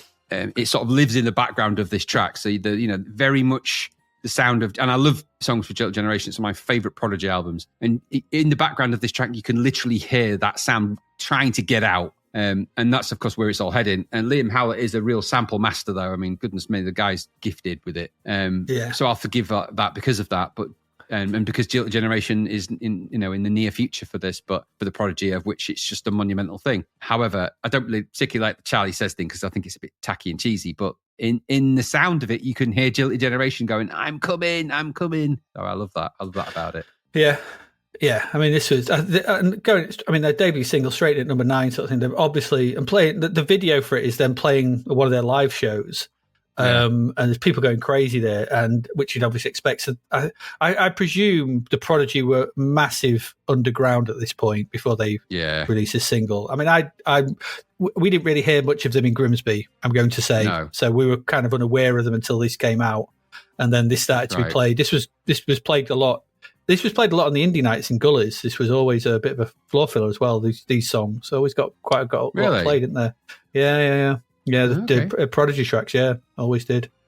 Makes sense. Yeah. In at number 12 is Happy Together by Jason Donovan. Another cover that's better with the original. The song originally written by Gary Bonn and Alan Gordon, recorded by American rock band The Turtles. This was back in the 60s. That peaked at number 1 on the US Billboard Hot 100. I don't believe this track will peak at number 1 because this is not a good cover of it again. No, it is not. Yeah, listen to the original. Just listen to the original. Do. Number 14 is Sunshine on a Rainy Day by Zoe. You don't like it? I thought everyone liked this. I don't really. It's just got overplayed at the time. I heard it everywhere, and it's just kind of demanding. She was worth watching, of course, but the song, Sunshine on a Rainy, I've heard it so many times. I'm like, okay. It has been overplayed. If I never heard it again in my life, that's fine. But I do hear it. It's like, it's all right. Just I think I've overheard it. Yeah, maybe, but everyone knows it anyway. In at number 21 is Insanity by Oceanic. Not for me. This you? No. It's Pier 39 fodder. Very much of its, everything sounded like this in the early 90s. There was loads and loads of remixes of that, though. I mean, it's of its time. It's another one I heard so much that when I heard it, I'm like, it's that one. And yes, we Brand Sauce and I did dance around to bits and bobs. I thought you would. Time. Yeah, we did. And it's like I say, its sound is very familiar, but it's because if you're going out and about around that time, you heard it everywhere. Every pub, every club of that type played that track, and it just, in the end, it sort of drove you crazy with it. But it is what it is. It is. Another Brown Sauce one. This one, I think, number 26 is "What Can You Do For Me" by Utah Saints. Yeah, no, I like the Utah Saints a lot. That's not my favorite track by them. No. Really amazing use of samples in it, though. And it's where it actually is what piqued my interest of using sample-based samples for sequencing, which because as I'm getting my Amiga and, some of their stuff was put together on some of those early trackers, you start to get a feel for it. And so I much prefer Something Good by them, which is a great track by them with a Kate Bush sample in it. But that is still very good. And I remember having the single for it and getting their album, which is also very good, which should be coming soon, I thought. So yeah, Utah Saints are an interesting outfit. Yeah, I quite like that track as well. It's good stuong. Good stuff. I'm not sure about the next one though, because number 32 is "I'll Be Back" by Arnie and the Terminators. Oh, not that stupid thing. Yeah, joke. When a joke is taken too far, this was basically a song I think that was created for the Steve Wright in the Afternoon on Radio 1. Exactly that. And then it just got out of hand and became a single, and it is because they had Arnie on. I think his whole shtick was "I'll be back" something, wasn't it? And obviously, "I'll be back." And it was 9mm. He used to do that all the time, didn't he? It was 9mm. Yeah. That was his kind of thing. And he took in the Arnie voice and all that. Yes. Yeah. I think I preferred our song we did with loads of Terminator samples. Oh, yeah. That Human Touch, it's called. Yeah, I've got that somewhere. No, not the Human Touch, though. I think it's Your Terminator, isn't it? Your Terminator. Yeah. Actually, that is quite an aggressive track, that, yeah. Yeah. That was good, that was. I've got that on my Amiga somewhere still, yeah. I've got that. Yeah, it's good, that was. In at number 35 is Mind by The Farm. Just more of this shite, matcha stuff. So the lyrics, this, right? I mean, these are actually 2 lines from the song, okay? Remember the good times that we had, some of them happy, some of them sad. Oh, dear. That ain't so good. So I wrote some more, which went, I remember that we had a cat. It used to sit on the front door mat. And when we were sometimes feeling down, we'd get on the bus and go into town. Which is just, I mean, they're not lyrics. Remember the good times that we had, some of that. That's rubbish. It is a bit. Oh, God's sake. I was listening to it going, Jesus Christ. Just crapola. Utter crap. Yeah, rubbish. Number 39, You Belong in Rock and Roll by Tin Machine. Okay. I didn't like Tin Machine. Did you like them? No, I didn't like first, but I listened to this. I didn't think this was too bad. It's a bit more. It's not as crazy as that first stuff we were listening to, that first album stuff. So this is the first single off the second album. I thought this was better than the stuff from the first album. I actually thought this wasn't too bad. I thought it was quite interesting, this, but I don't think I ever heard it. So I think anything Tin Machine after that first album, I was like, nope. No. Yeah, a lot of people tuned out because it was a bit wacky. It was rubbish. But this I thought was not too bad, a bit more restrained, and a bit more interesting. Had some sort of interesting vibes going on. David Bowie liked it, didn't he? He rated it massively highly, didn't he? Yeah, I didn't mind it. I thought it was quite interesting. I wasn't quite sure the drummer in the nappy or whatever he's wandering around in. But Bowie was quoted as saying, "I really like this band and everything they stand for," which stands to reason, really. Because he's in it. Yeah, exactly. Well, if you don't believe in yourself, who's going to believe in you? Yeah, true. Number 41 is "Don't Fight It, Feel It" by Primal Scream. Oh, this. Oh, tuneless drivel. No, it's rubbish. Made for people who are off their face at 2 a.m. and are trying to eat their own forehead. Corn silo, all of them. Yes, another one. The corn silo job, that it is. I know it's, we're saying it a lot, but it's just the way it is. Yeah. In at number 44 is "Star Sign" by Teenage Fan Club. You fan? I like Teenage Fan Club. I was never dead into them though, although I do quite like the album that this is off because it's off Bandwagon-esque. It's considered their best album. It's pretty much the only one that I like. This is very American sounding. Dinosaur Jr. and the like had that kind of twang to it, but they're Scottish. Are they really? But, they're an interesting band, Teenage Fan Club. They write really interesting songs, and they sort of toned it down. They were a bit crazy before this, but Bandwagon-esque is a much more approachable. You can get into it, that album, quite easily. And I did used to quite enjoy it as well. I don't think it's your kind of thing, but it was there are other stuff before and after I could give a take, but this album is pretty good. Okay. I quite liked it at the time. I think Gary was a fan, but I might be wrong. 25th of August, number 5 is "Get Off" by Prince and the New Power Generation. I'm going to hand over to you on this because I can't stand it. You don't like it? Oh, of course. I hate this bloody song. So I think, it's each their own. I think it's a good song, but it's incredibly well produced. In fact, so well produced, I would say it probably slaps you with it. Very part James Brown funk, part Janet Jackson style clonk, tasty slice of new funk. Prince is flexing some musical muscle here a bit really as well. Great things in there, I have to say. Masterclass in mixing, bit of jazz funk, really fab guitar solo breaks. It's a really well-engineered track, very well-engineered. And it's not everyone's cup of tea, I get that.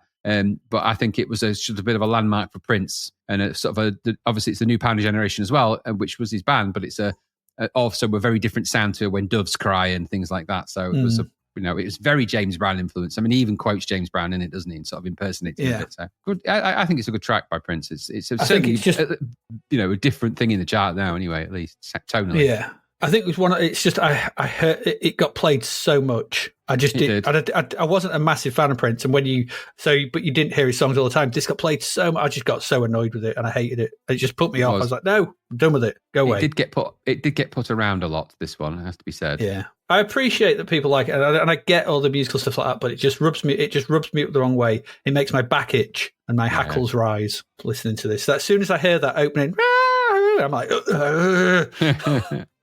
not as bad as the mid-yaw start, but. That made me want to vomit.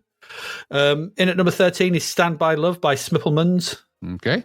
Very U2, this. Seems exactly like U2. I think that's the prevailing thought. I was like, is this U2?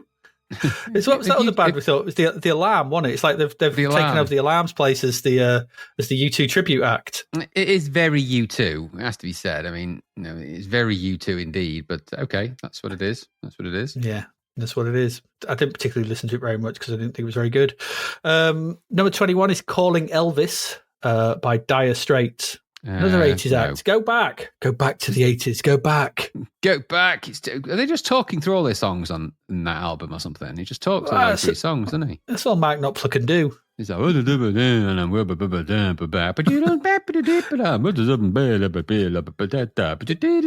all it kind of does. Yeah. Do something better than that. I don't know. Twiddly, tweedly, dull. Yeah, dull is the word. Yeah. Number 24 is Let's Talk About Sex by Salt and Pepper. I always like this. I thought it was all right.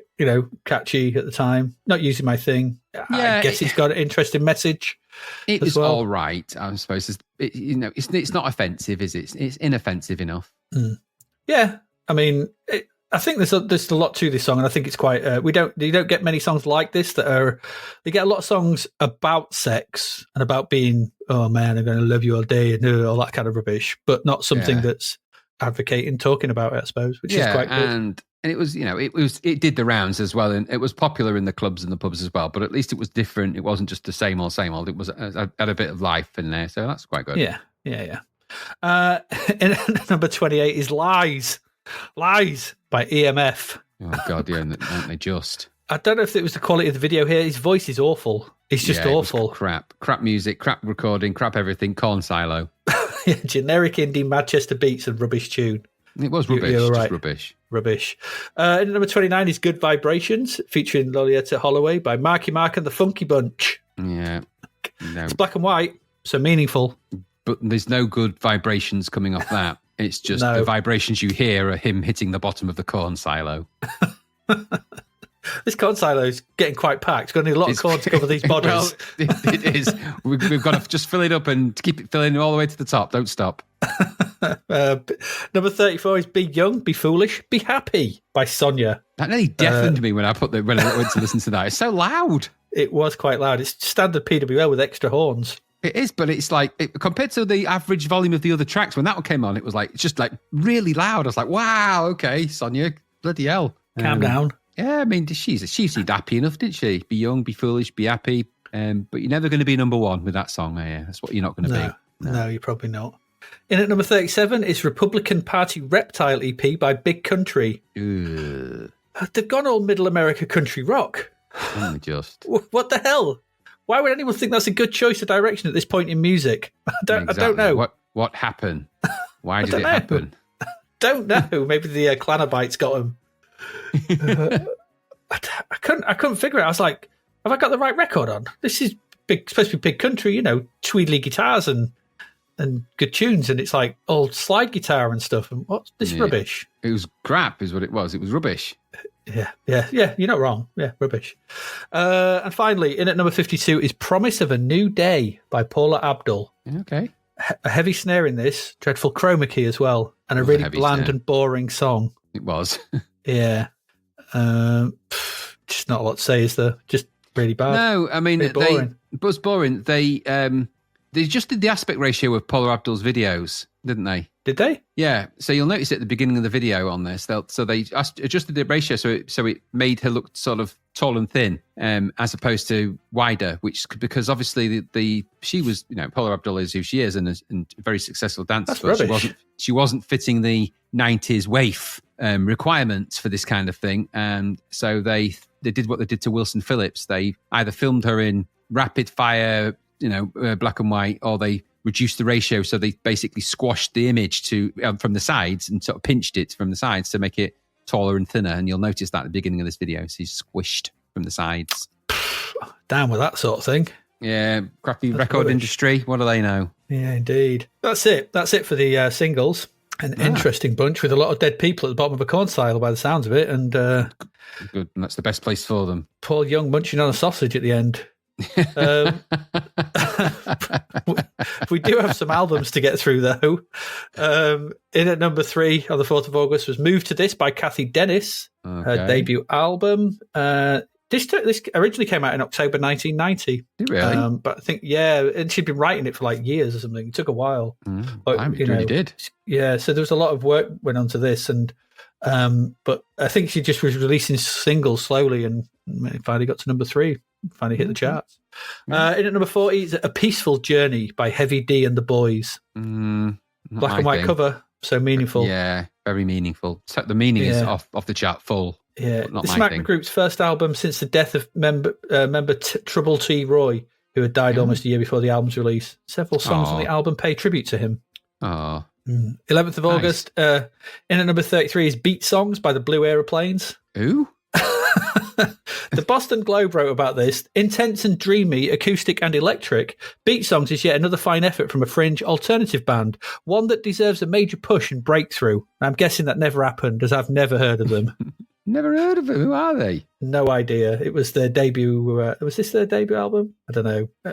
God knows. No, it was a B-side. Oh, there was another one. Anyway, this is it. It peaked at number 33, went in and went out, flew in, flew out. Random. In at number 37 is Sundew by the Paris Angels. Okay. Again, Mancunian band Paris Angels. Quick, release them, sign them up, release them. And they have features the group's unique take on Manchester and baggy, combining northern indie music with electronic instrumentation, techno and dance pop. Manchester and baggy, they sound like two people. The crappiest law firm, solicitors. To represent you. Who you got doing your mortgage? Manchester and Baggy are sorting out. Oh, not them, their ass. Rethink your plan. They're gonna ruin it for you. Absolutely. It took ages to find the documents. What have you done with the documents? And 18th of August, and it's straight in at number 1, as we talked about before, is Metallica with Metallica, the Black Album. Bit of Metallica. Okay. Bit of Metallica. At number 8 is CMB by Colour Me Bad. Okay. Yes, we probably should colour them bad, really. This is the debut album, Colour Me Bad's debut album, produced by several record producers, including Dr. Freeze, Nick Monday, and Howie T. Oh, okay. Howie T. Dr. Freeze in Batman. Yeah, I believe it's Mr. Freeze, isn't it? Yeah. Anyway, it's going to be awful. We know it is. After that last video we saw, we know it's going to be rubbish. Number 17 is Honey Lingers by Voice of the Beehive. Second album by the Anglo-American alternative rock band. Okay, whatever. Number 45, Shake Your Moneymaker by the Black Crowes. The debut studio album. It's the only album by the band to feature guitarist Jeff Cease, after which I guess he ceased recording with them. Hey! Hey!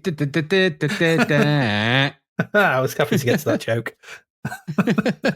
In at number 50 Jeff Cease. I was kind of reading around hoping he hadn't died, because I'd really, really bad if I made that joke afterwards, but I don't think he did.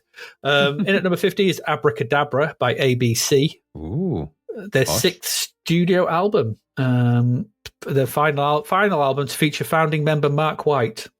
Okay. 25th of August, straight in at number 1 was Josephine's Amazing Technicolor Dreamcoat. God, if the entire cast is going in the corn silo, get them in there. I'm going to need a bigger corn silo. Get them in that corn silo. Let's not even debate it. That silo, no. In at number 19 is Unknown Territory by Bomb the Bass. Yeah. Yeah, someone said it was good. Number 21 is Road to Freedom by Young Disciples. Only album the band ever released. The critically well-received album was influential in the music genres of acid jazz and neo-soul. Neo-soul, fancy. Neo-soul, I know. In at number 26 is the Terminator 2 official soundtrack by Brad Friedel. Yeah,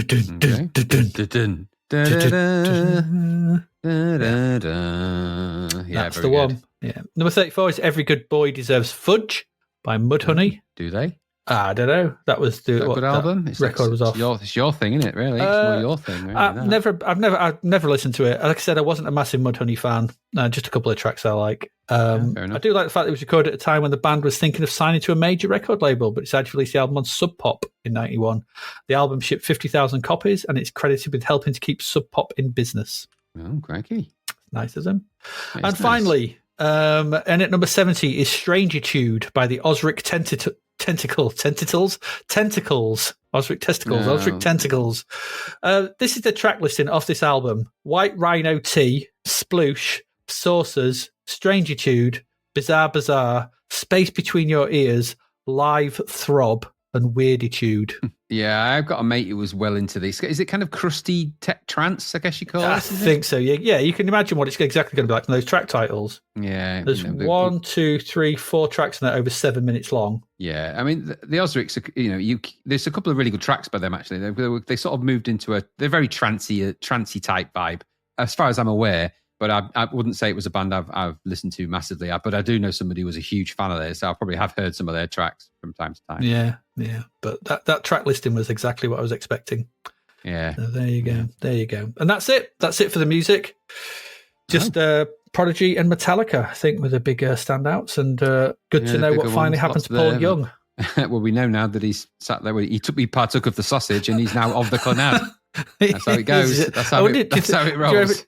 Did he ever make it further than the back? Was he fourth in the sausage line at one point? Third? Did he get to chase the sausage first ever? We're never going to know the answer to that, are we? He's never the leader of the Clannad. There's only one leader. It's like the Highlanders. They have to behead the previous one. That's true. Maybe he did. Maybe he didn't. Anyway, there you go. That's the music. We've still got 3 games to get through in this episode. So please do stay with us. We'll be back in a moment to go through those. And we're back. 3 more games, as I said. And the first one, this is England Championship Special. £9.99 and got 50%. Straight down the middle. This is. Straight down the middle, this one. Straight down. It's another month rolls by, another top-down football game appears for some reason. And we all know that everyone is more than happy with Micropro Soccer at this point. Just stop doing them. Just stop it. Give up. If you're not going to do it, if you're not going to do it better, then don't, But play it, we must. Fair. And let's see if this time, we must. More than any other time, this time they'll get it right. Very good. That's very good. That's a niche joke. That's really niche. Well, it's an England-related football joke, and I thought I was quite glad that worked it in. That's talent. That is. Thank you very much. I'm here all week. This is England Championship. This England Championship special from Grand Slam. I couldn't find any credits for this. But Moby Games has the Amiga version designed and programmed by Tiertex, as does the Zap Review. So there you go. Okay. Abandon all hope and so on. For those of you who don't remember Tiertex, they did Days of Thunder, Street Fighter, Strider 1 and 2, 1943, Dynasty Wars. I could go on. Don't. No, anyway, the game loads. It's got a very basic title screen, bog standard text of various colours on a Commodore blue background, and a piece of music that sounds like it's come from 1984. And it probably did. Yeah. We've got some options. Play a tournament, a single game. We can practice penalties and set our preferences. In those preferences, we can turn the music off or on. Please do so. You can turn the sound effects off or on. You can turn the action replay off or on. You can turn the weather off or on during the game. Or you can choose whether to have 1 or 2 players. And the match length from a realistic 90 minutes... Why? Don't do that. All the way down to 2 minutes. Do that if you're going to do this. So I'm not going to practice penalties, just penalties. You just see from top, whatever. There's not much to do here. I'm just going to go through the tournament because the single player game, the play a single game is just play a single game, really. Who cares? Yeah. But playing a tournament allows you to pick 2 groups of 4 teams from, I think, all the teams. There's just loads of teams. I don't think it's the ones that were in the World Cup. I think it's just European teams. You are always England, so this is obviously. I don't think this is going to sell well outside of England. No. Once done, you get an odd team screen. This allows you to move through the team for some reason. They change the formation if you want. But on the right, so basically you can move through the team, and on the right there's a rubbish digitized image of one of the players. So there's all the players, Gary Lineker, they're all licensed to Gary Lineker, Paul Gascoigne, Chris Waddle, they're all there. And there's a shot of them on the left, which is a digitized image of them playing football. I recognize them because I know the footballers, but I think anybody who's never seen them will wonder what the hell that thing is because it's just a blurry mess. Terrifying. And then if you scroll through them on the left, using left and right, you can then replace the player in the team by pressing fire if you want to. So you can put who you want in which position. It's up to you. If you don't, then there's an option at the bottom that says kick off to get to the first game. Like I said, single game mode just skips this. And you just pick a team to play against and off you go. If you're happy with the selections, the game loads in. So it's a multi-load this. So I don't know why. It's loaded in the actual football game at this point. So first up, we see all the fixtures for the tournament. When I was playing, I was the top 3. Just all the England games were in a row. Yeah. It's like, oh, okay, right. You're not randomised them very well, have you? And then we get the option to change the team again. We just did that before the match part loaded. Are you sure you want this team? Yes. Anyway, if you select kickoff, you then get the opposition team, which I think you can muck around with as well, which is weird. And then you get to the match. It gets the match, that starts. And what we see is a flickery, top-down, not as good as Micro Soccer football game. There's a big old raster flicker glitch at the bottom of the screen, at the bottom of the football pitch, it's flickering away. And all the players are already there. You've got kickoff, top-down, press fire, it gets underway. The screen springs to life and everything moves far too quickly to really keep on top of. It's far too ping, pong, ping, pong, ping, ping, ping. It's all over the place. The view is too zoomed in again, like we saw in that last one we looked at. And the players, they just legged it. My players, it was just like hide and seek. They just ran in different directions. I was like, where's everyone gone? It's just everyone went everywhere. The game takes up the top 3/4 of the screen, and the UI with the score and the time remaining is at the bottom in just a line of text. No expense spared. Or spent. Yeah, absolutely. Controls are simple, as expected. There's 8-way running around.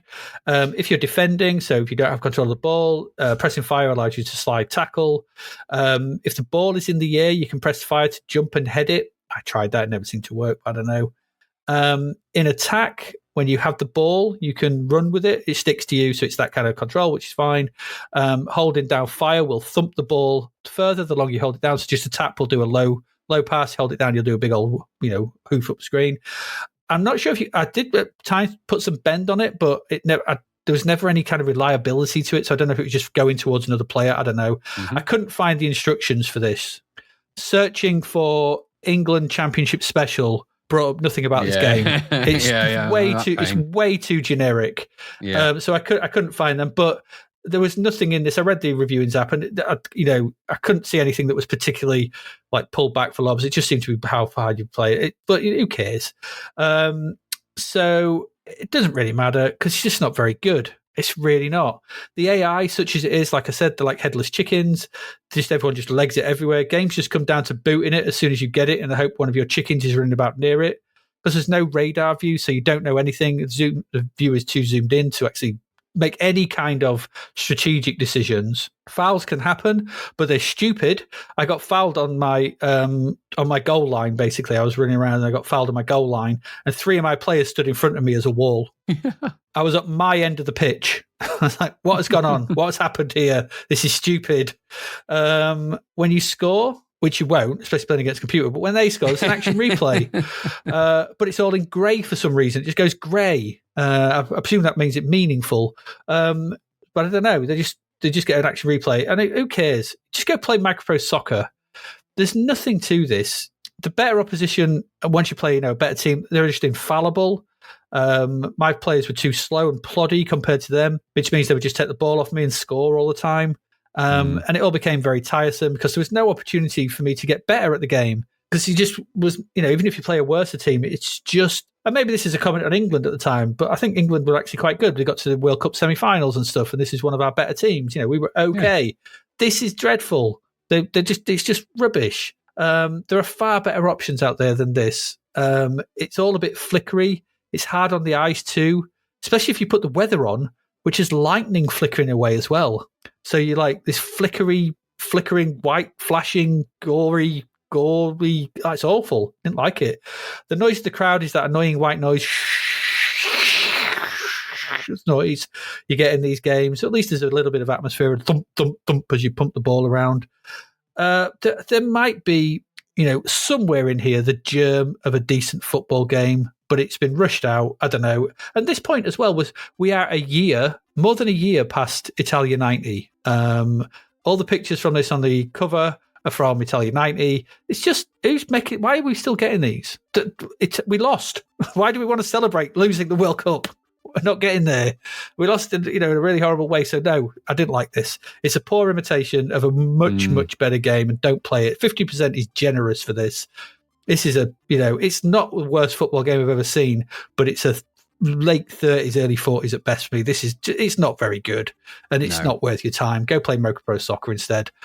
This might be a pretty short review, but what do you say about this? There's nothing to it. Who cares? Yeah. Well, I thought it was rubbish. What about you? Same. No, just Micro Pro Soccer like. I thought at one point, they nicked the code base for this because this looks well out of their wheelhouse. But it's just like, it looks exactly like Micro Pro Soccer and all the other games of this type. There's no real redeeming features to it. It doesn't play as well as any of those. It's very bland and boring and annoying. And as a result, the score was way too high. And I don't generally have much time for any of these because really Micro Pro Soccer I played a bit, and then it was Sensible Soccer, the next football game I played, all of which are way better than this piece of shit. So no, not for me. I don't care what you do. And the stupid selection screens just annoy me anyway, always, because I don't know who they are. It makes a difference to me who I pick. So I was like, my first game I played was England versus the Czech Republic, I was saying at the time. And for some reason, I went for the default mode. It was a 90-minute game. I'm like, no, it ain't. I lasted all of 5 seconds, about 5-10 seconons. So I did give it a little bit of a go, but I just found that I like the ball 60-foot thing. Maybe that's a good thing. I don't know, but other than that, no. Yeah, I prefer that kind of thing. I've seen it all before and done way better. Why would you even entertain this for this price? Just stupid. Yeah, rubbish. Let's entertain it no longer. That's England Championship special. Let's move on to our next game.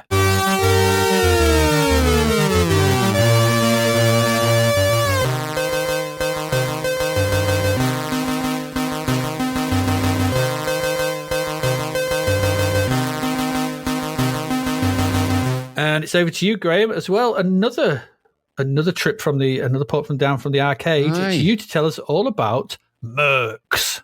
Mercs. Dun, dun, dun, dun. US Gold published this. That sent a bit of a shiver down my spine, that did. Yeah. This is copyright Capcom as well. Coded by Paul Cole. He did Strider and Strider 2. Hold on to your socks. And the musician was John Hancock. He did Alien Storm. All right. Okay. Okay. Mark's game called Mercs. Mercs was released as Senjo no Akima 2 in Japan, and it's a 1990 run-and-gun video game developed and published by Capcom, of course. It's a sequel, Adrian, the sequel to the 1985 arcade video game Commando, which was Senjo no Akima. Yes, this is the official sequel to Commando. I never knew that. There you go. And while not as successful as its predecessor, Mercs was well received by critics and was a moderate commercial success. The arcade version of the game had up to 3 players available for play. The players are members of the covert mercenary team known as the Wolf Force. In Japan, Game Machine listed Mercs on their May the 1st, 1990 issue as being the second most successful table arcade unit of the month. Second most successful table arcade unit of the month. And that outperformed. That's really hard to do that. Got smelly cough, actually. Boys, Shakespeare. It's so hard to do that. I can't believe that flowed so well, actually. It's amazing. I've blown my own mind. It outperformed titles such as Aliens and Final Fight, which is kind of amazing. In the United States, it had a strong launch as the top-grossing new arcade release in the May 1990 issue of the Replay chart. While successful, it was not as arcade blockbuster-like as the original Commando or its imitators such as Ikari Warriors. The original Commando designer, Tokuro Fujiwara, was disappointed that he did not develop a Commando sequel sooner. Should have done it sooner, mate. As the arcade market already had numerous Commando-style games by the time Mercs was released. Didn't it just? All right, Indeed. so what's it all about then? What's it about? Well, let me tell you of the scenario. While touring Central Africa for world peace, the former president of the United States was taken hostage by a group of Zatulan revolutionaries. For diplomatic reasons, the US government decided there should be no military intervention. Instead, an elite corps of mercenaries known as Mercs, which is just a shortened word for mercenaries, has been recruited to rescue the former president and stop the attempted coup of Zulu by the rebels. Ooh. As a highly trained soldier and expert in anti-terrorist tactics, you've been hired by the US government to assist in this top secret operation. You are one of the top men. Joseph Gibson, former Green Beret who served in the 7th Airborne Division, expertly trained to master a large variety of weaponry, now a member of Mercs. Howard Powell, the founder of Mercs in 1985. Prior to that, he was the leader of a special anti-terrorist task force. Those are the two people. There should be three, but I don't know who that one is because they haven't written it down here because there ain't 3 players on the C64 version, of course. Of course. So playing the game then, there are 8 levels to this game. Level 1 is the beachhead. Intelligence suggests that the beachhead you have been dropped into is unguarded. Unfortunately, no one told the enemy that, and a small outpost has spotted your arrival. You must move. Level 2, the enemy camp. Okay. Ahead of you lies the rebels' camp. If you can destroy them here, it should seriously thwart any coup attempt. Watch out, though. There are a lot of new recruits eager to put their training to good use. Dun, dun, dun, dun. Level 3 is the naval base. The rebels here have taken control of the harbour area to help them smuggle arms into the country. You must stop them at all costs and break their supply lines. Level 4 is the swamp. It may be messy, but it's the most direct route to the president. Jungle warfare is very hard, so you have to expect heavy resistance from battle-hardened troops. Level 5 is the rebels HQ. Rough like a ninja, sting like a bee, that one. Intelligent reports have indicated that the president is being held in the northern quadrant. Let's hope that you get there in time through the other 3 quadrants. Level 6 is the railway. The rebels are on the move, and they've got the president with them. You must track them down whilst avoiding their rear guard action. Sounds very painful indeed. No one wants to rear guard action. break out the clanad. Level 7, the airbase. Ahead of you lies a highly fortified military zone. All of the rebel firepower is being held here. Destroy this, and you can tear the heart out of their operation, but don't forget the president. They haven't brought him to an airfield for nothing. And then level 8 is the runway. On the tarmac stands a captured Hercules transporter plane with the president on board. It must not take off. Get it? Did you understand? I get it, yeah. Good, I hope you do. Okay, so Mercs then. Whoa. Well, someone found the hex code for Brown, didn't they, on this one, on the C64? Wow. That's number 9 to you and me. That's hex number 9. So that's what we know Brown is. Brown number 9. And there's a lot of brown in this game. Dark brown, tan brown, all yellow highlights this. Good colours for a game set in the jungle, I thought. Yeah. Okay. This is a 3-player game in the arcade. It's not on the C64, though. It is 2 players simultaneous, though. Okay, that's the thing. And this is, like I said, the official Commando sequel. Those are good things, really, I suppose. In the C64 land, this has some big old boots to fill. Commando was one of the early successful arcade conversions, albeit with loads missing. It played like it, had a great Hubbard music, and kind of got a latter-day makeover, didn't it? Those are also good things. Mm-hmm. So after the badly scanned brown and yellow Mercs logo, and who the fuck scans anything in brown and yellow anyway? Was the scanner broken? I don't know. The logo looks like it's an arcade version of logo in full number 9 brown, isn't it? Lovely brown with good yellow highlights. And it's all in number 9 glory there. That's shown on the screen, and then you get the winners don't use drug mantra.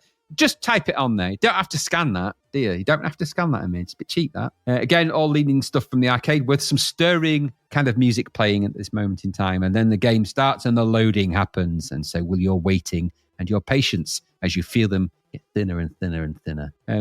So you'll see the game window when it starts. The bulk of the screen is the multi-directional scrolling landscape of the level with the bottom 3 rows-ish given over to an oddly dysfunctional UI. It's see at the bottom there you've got the words game over, even though it's no one's dead. the credits score in the middle. There's a kind of energy bar, and then there's the number of missiles, rockets you've got on the right, and then your score at the far right there. And that obviously changes to the second player. If you happen to have a joystick in the other port and press fire, they can join in the fun. That's how you play the two players, really. Nice. To go bottom through is this. So it's one or two players, like I said, simultaneously, which is, I think it's a nice thing. And the aim is to shoot your way up and around past the bosses and progress through those levels that I've already described as you progress through your mission to rescue the damn president. Graphics here are not great. Poorly detailed backgrounds of speckled brown and yellow with your oddly shaped and red and blue trousered player sprites controlled with the joystick in multiple directions. Fire button shoots, hold it for a rocket, grenade, whatever it is, and enjoy the stirring and yet annoying music as you work your way through those levels with no sound effects whatsoever. The controls are responsive-ish, but the landscape is quite barren of enemies generally, and most of them are literally clueless idiots that just run around and don't seem to have any purpose to them other than to just maybe get in your way, but not often. The screen kind of slow scrolls and follows you, and that means you can outpace it, which means that sometimes you're playing catch-up and sometimes you get to the edges or under something and it won't let you back on yourself, or you can even get trapped, which is a classic game design problem.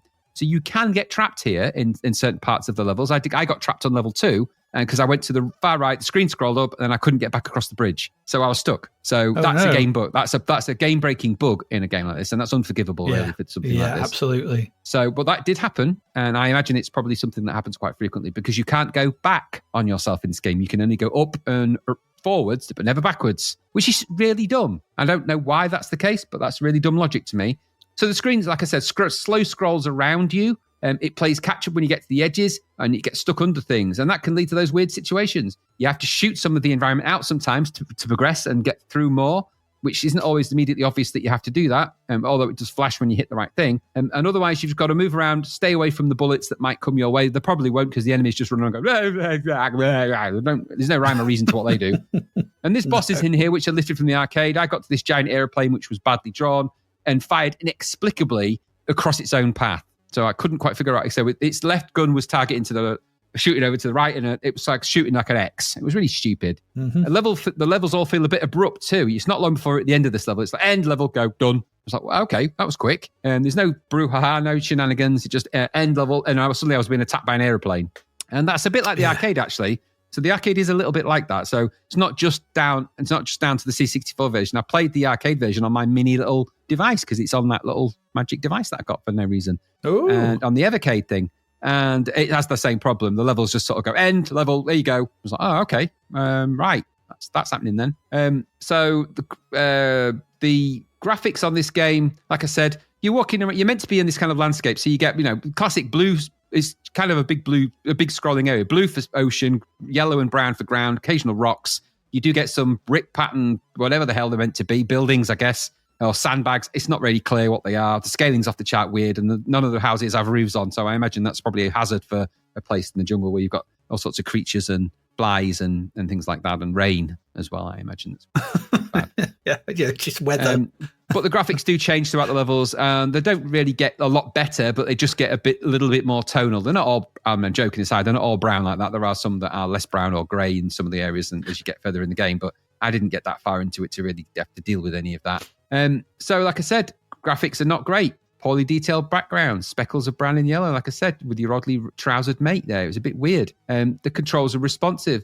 Barren landscapes, is that what you want? The levels feel abrupt. I don't know that's good, is it? The main issue here is it's all bitty and it lacks the fluidity of Commando, and it's so damn yellow and brown, it's annoying at those beginning ones. I know Commando was a little bit like that, but come on. At least in the early levels anyway, it's a bit like that. It does change a bit later, but you won't be playing it for that long. The sprites were okay, and that's being kind, but none of the colours really work on the background, so it makes things feel bitty and clashy, and not colour clash in the Spectrum way, but just hard to see, hard to pick out. Enemies just run around aimlessly. And you'll end up running around aimlessly, and it just feels like this is it's like an explorative Commando that never needed to be. Commando was just up, and these kind of games just work by being up. You don't really need to vary it that much. And if you're going to do sort of go to the sides, and do it like that other game did, that Tony Crowd, the one that we played, where that you could go off to the sides and do stuff. Oh, Fernandez must die. Yeah, exactly. So I don't know. Add to all of that the lack of enemies, that their stupid logic. It all feels like a very rote conversion Now, I don't say that Mercs is a great arcade because I don't think it was that great. Obviously, it wasn't that well received. It's not terrible, but it's not that much fun. It's one, like you said earlier, good description. You've gone put 30p in it, play a few goes, and you'd be like, No, I prefer Ikari Warriors or any of these other ones that had better controls. So this is just a rote conversion of that. But the trouble is, its scrolling isn't quite functional. It's got bugs in there and game-breaking ones at that and blocking ones, which is unforgivable. And it's just not very nice to look at and play. The arcade does have some nice appeal. 3 players is a bit of fun, isn't it, when you've got 3 people there? I went and played it at the arcade club with my 2 lads, and we had a bit of a blast on it. It's not a great game, but we had a laugh playing it together. And maybe you get away with that as 2-player on this. You might do that. But because of the bitty nature of it and the sort of slow scrolling and the lack of action, this is meant to be a high-octane action Commando-style game. More happens in Commando than happens in this. And this is supposed to be the sequel. I don't get it. Which made it boring. Made it just boring to play. 1 player especially, really boring. It's just dull. Walk around, avoid a few things, shoot at this and that. It's not terrible, but it's just not great. We've seen loads of better games like this. Ikari Warriors is better immediately. And so is that Tony Crowther one, Fernandez Must Die. They're all better than this. Of the same genus.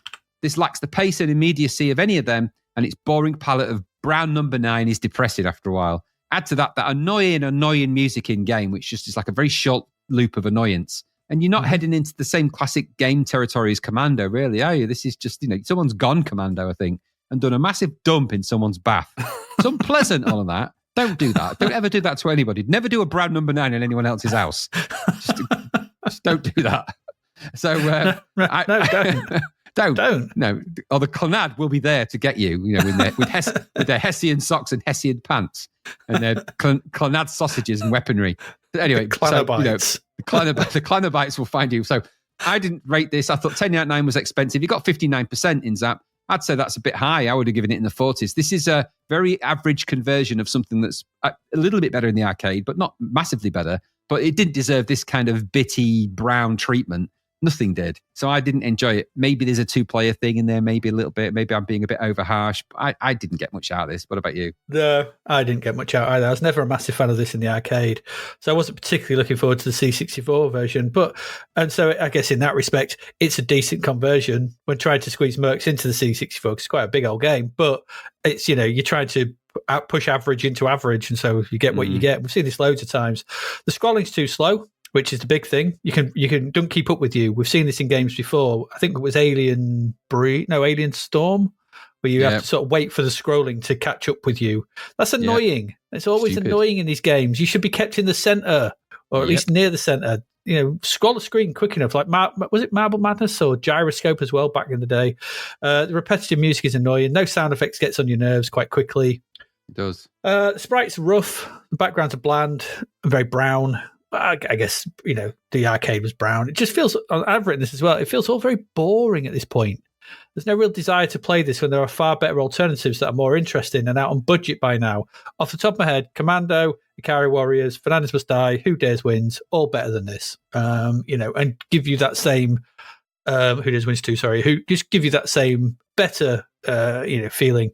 It is what it is. It's not a terrible cock up like we've seen from Tiertex we've seen from when he did the Strider games, or we've seen from other of these kind of things. But it's not adding anything to the genre at this point. It's just weirdly just wandering around. Like you said, the enemies are mindless to the point of because there's not many of them on the screen. And when you get to that massive Harrier thing at the end, it's like, what the hell? I managed to kill it and get through to the second level where this big tank appears at the end of the second level, and it twanged me off the screen, and then it just ended. I was like, I'm not quite sure what's happened here. So it ain't good. That was enough for me. $10.99 for this. No, 59%. No. I think in 2-player it'd still be boring because it's just both of you would have nothing to shoot because everything's just random and there's nothing there. So, scrolling won't be able to keep up with either of you. No, it doesn't. So no, for me, Mercs was no. Not very good. Didn't like it. No. There we go. That's Mercs. Just go play one of the other Commando games that are better on the machine. Yeah, play Ikari Warriors or any of those. What's the other one? Yeah. There's loads. Commando, Fernandez Must Die, Who Dares Wins 2. Yeah, Rygar, was it? Was that one of them? Rygar's left to right Squalor. Gryzor. Gryzor's left to right Squalor, isn't it? I'm getting them all wrong. It's literally it's de-direction to my brain. I'm seeing everything in the wrong direction. just go play one of them others. Let's move on. We've still turn your head on its side and it's going the right way. Yeah, Mercenary. Pit Stop 2. Let's move on. We've still got one game left this week. Let's move on to that.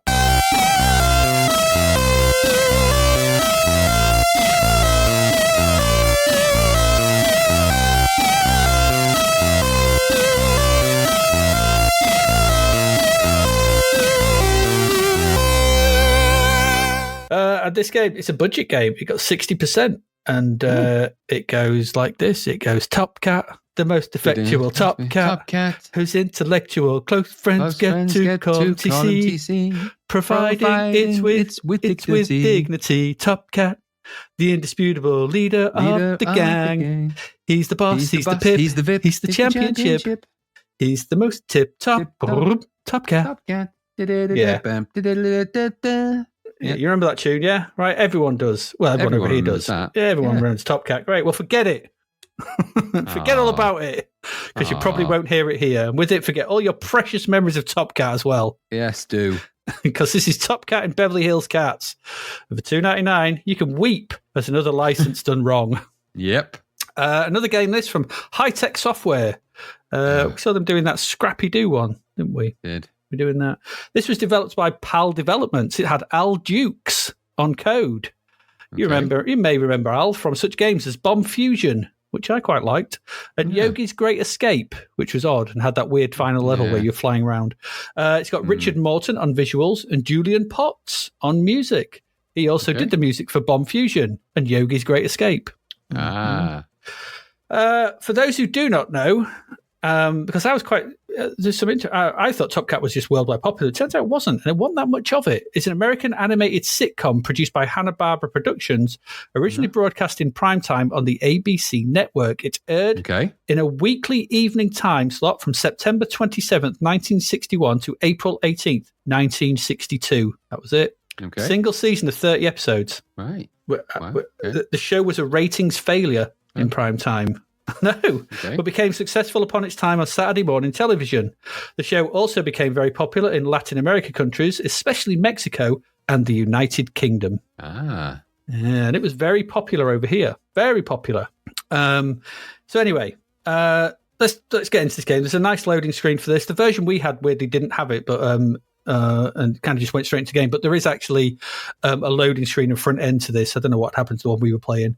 And it shows Top Cat in his car. It's a well-drawn screen. It's like that Scrappy Doo one we saw the other week. Whoever's drawing these titles, these loading screens, is pretty good. And there's a nice enough title screen as well. But that music, it's not the Top Cat theme. Oh, no. Stupid. It should be. And it's not like they couldn't use it, because I'll come to why they could use it later. But they don't. So, it is whatever it is. Press fire, and we're into the action. And I say action, but that's not the word I mean. No. Because we're into a dull, not very nice looking flick screen. I want to say adventure, but it's a find a thing to do the thing game. That's what this is. The screen is split with the UI at the bottom, the adventure taking place in the top three quarters. The UI at the bottom shows Top Cat in the bottom left. And I think he's had way too much catnip in that picture. He looks crazy. I don't know why he's pointing at something and looking in a different direction. Always a bad sign. But he's actually pointing at a bottle of milk, which is your energy bar in this. Next to this, we have the timer, your score, and then 4 small empty boxes, and then 1 big empty box. What are all these boxes for? Well, let me read you the blurb for this to tell you what the hell we're supposed to be doing here. When an old lady leaves her worldly fortune to Benny the Ball because her only rightful heir, Amy, is missing, Top Cat and the rest of the gang end up in Beverly Hills in the luxury of Madame Vandergelt's mansion. Snurdly, the butler is next in line if he can get rid of Benny. In between rides in the limo and having fun around the pool, will TC and his gang save Benny and find the missing Amy? The object of the game, then, is you play the part of Top Cat. In the first area, the alley, TC must round up the existing members of the gang and find the bone that will distract Crusher the dog, allowing TC to progress to the next area. That's all they've written. What's the next area? Well, it's not an instruction, so go find out. If you do get off that there, you progress into some suburban streets and wander around some houses and stuff, doing pretty much the same thing. I'll come to that, what that actually is here. In the opening section, you wander about. You're trying to find Top Cat's mates. So I can't remember the name of them. I didn't write them down, but he's got some mates, and you're just trying to round them up. They're just dotted about the map. Remember, it's a flick screen, left to right. It flicks up, down, left, right. You're solving some puzzles. You're avoiding things on each screen because coming into contact will you'll lose some energy. If you run out of energy, it's game over, and you're back to the title screen to do it all again. So, like I said, it's all about finding the thing to do the thing. But because it's very brown and chunky medium res, it's not very nice to look at or make your way through. And the perspective on this makes it hard to judge where things are. So screens basically consist of, a walkway for you to go, and there's usually an exit either top, left, right, or down. And you wander around. There might be an object on there. You walk over the object, you press fire, that'll pick it up. If it's an object that you need to use somewhere, it'll go into one of those 4 boxes that you've got at the bottom. If you hold down the fire button, I think then that lets you control which one you want to use. And if you press fire, you can drop it. And if you drop it in the right place, then it's automatically used. You can pick up trash to dump in the trash cans for extra points, and there are sort of fruits and things that are dotted about as well that give you bonus points. There's also moldy apples. These will have negative effects on you, like reversing your controls or making you go really slow or things like that. And that's basically it. So you're finding, and then also dotted about the screens are the members of Top Cat's gang, and you've got to find all 4 of them before getting past the dog to get to the streets, and then go about them to solve the puzzle to help Betty. I don't know. It is what it is. The perspective, though, is what makes this weird. So you're looking at this you're looking at it straight on, but at an angle. So you're not like side on, like what we've seen in Staff of Karnath and things like that. You're straight on, but from that same height as Staff of Karnath. So it's really hard to judge. So it's straight on 3D. So you can't tell where anything is in space, because the problem is nothing's got a shadow. No. Which you need if you're going to do things that have height and move on vertically in a view like this, you need to have a shadow so the player can, know where something is. For example, there are gates that rise up and down and dustbins that roll along the floor up and down. Thing is, from the angle of the game, they're both doing the same thing. They're both just moving up and down the screen. Okay.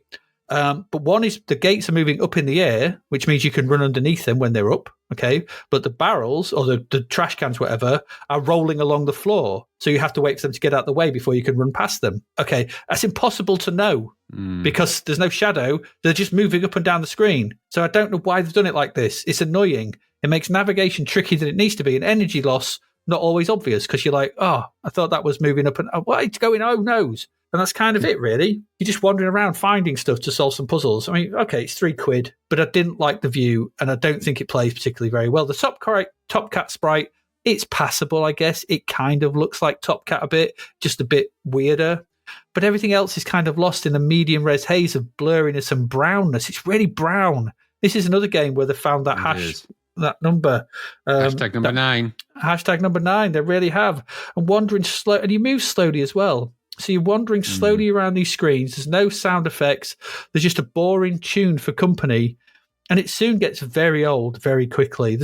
Even at £3, this is like, ugh. There's none of the crazy hijinks of the show. There's none of the running away from, is Officer Dibble? Is it Officer Dibble? Officer Dibble, that's correct. Officer Dibble in the show, like, running away, and Top Cat trying to get one over on him and all that kind of stuff that was the show's raison d'etre. There's none of that. Just wandering around boring screens. And so what we have here, like we saw with Scrappy Doo, is another design by numbers game where, once again, it's got little to do with the show by the characters that have been dropped into it. And this could be any game or any story with a palette swap. This could be anything. There's nothing Top Cat about this. And I get it, it's £3, and they've probably got the license and just made a game and put Top Cat sprites in, and that'll do, yada, yada, knock it out quick. We'll sell some cheap games at £3, fine. But these games deserve better. These licenses should be better. You've got a great sort of selection of stuff to do for Top Cat that could be done, but they just don't, because there's no effort, and that's that. And they don't have the Top Cat theme, except they do. Because if you complete the game and you rescue Benny and Amy, find Amy, wherever, you get the Top Cat theme. Weird. Which is really weird. That Top Cat theme would have done a lot of heavy lifting if they'd have put it front and center at the start on the title screen, and even a version of it, a slower version or whatever, during the main game. I'd have been happy listening to just go. It would have got me in the mood for Top Cat. I'm like, it's Top Cat, yeah, cool. But no, they don't. It's something completely uninteresting and boring.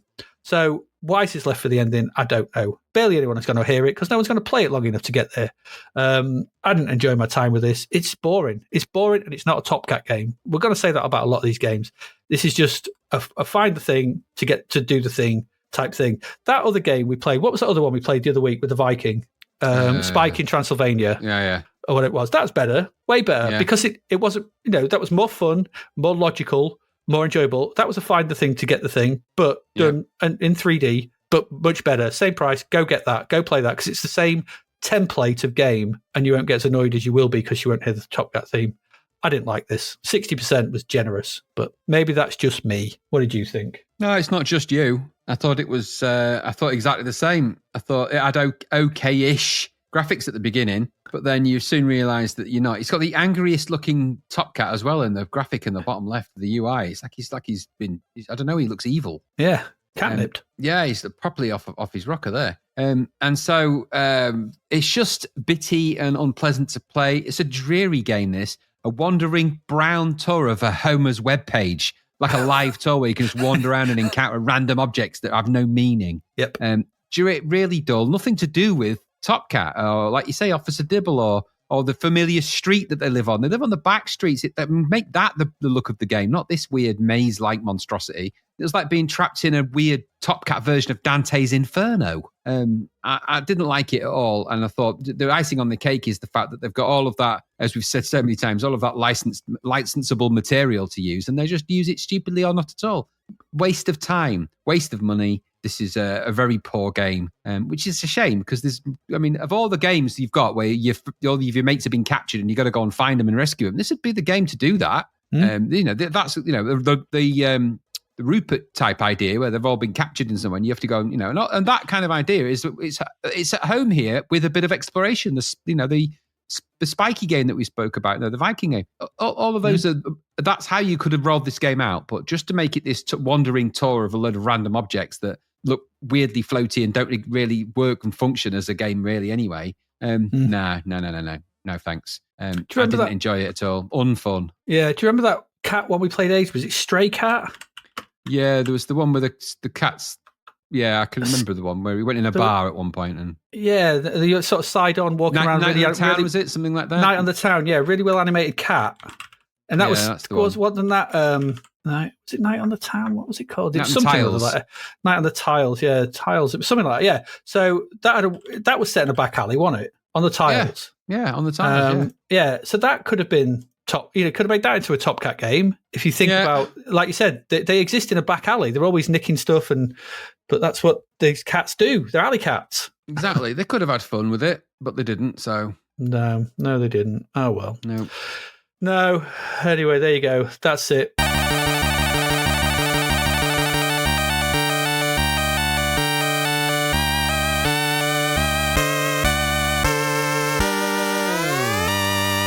That's it for this week. August has arrived. It's not particularly arrived in a pulsating way. I mean, clearly the better game this week is Turbocharge. Absolutely. Because that is, whether you like those kind of things or not, but it's definitely the standout by a country mile. In Chris Butler's hands, we trust. The rest, not so much. Because what did we look at? We looked at Turbocharge. We looked at Pang, Slowdown Central, and a bit, and not finished. I think you're right, not finished. England Championship Sock Special. There's nothing special about that. No. Mercs and Beverly Hills Cats. They've found the brown. The brown number 9 in effect in the house. It is, yeah. And that's it. Next week, we've got... what have we got next week? RBI 2. We might have Keys to Maramon. We'll have a look. Okay, it's another strategy. We'll have a look. Okay. If If it's too far out of our wheelhouse, we'll swap something in. But we've definitely got RBI 2, which is the Domark baseball game. We've got multiplayer soccer manager. Right. And Millennium Warrior. And something else, either Keys to Maramont or something else. That's what's coming up next week. So there you go. August continues next week. So that's it. If you want to support us, if anyone, if people still listen at this point, you can do.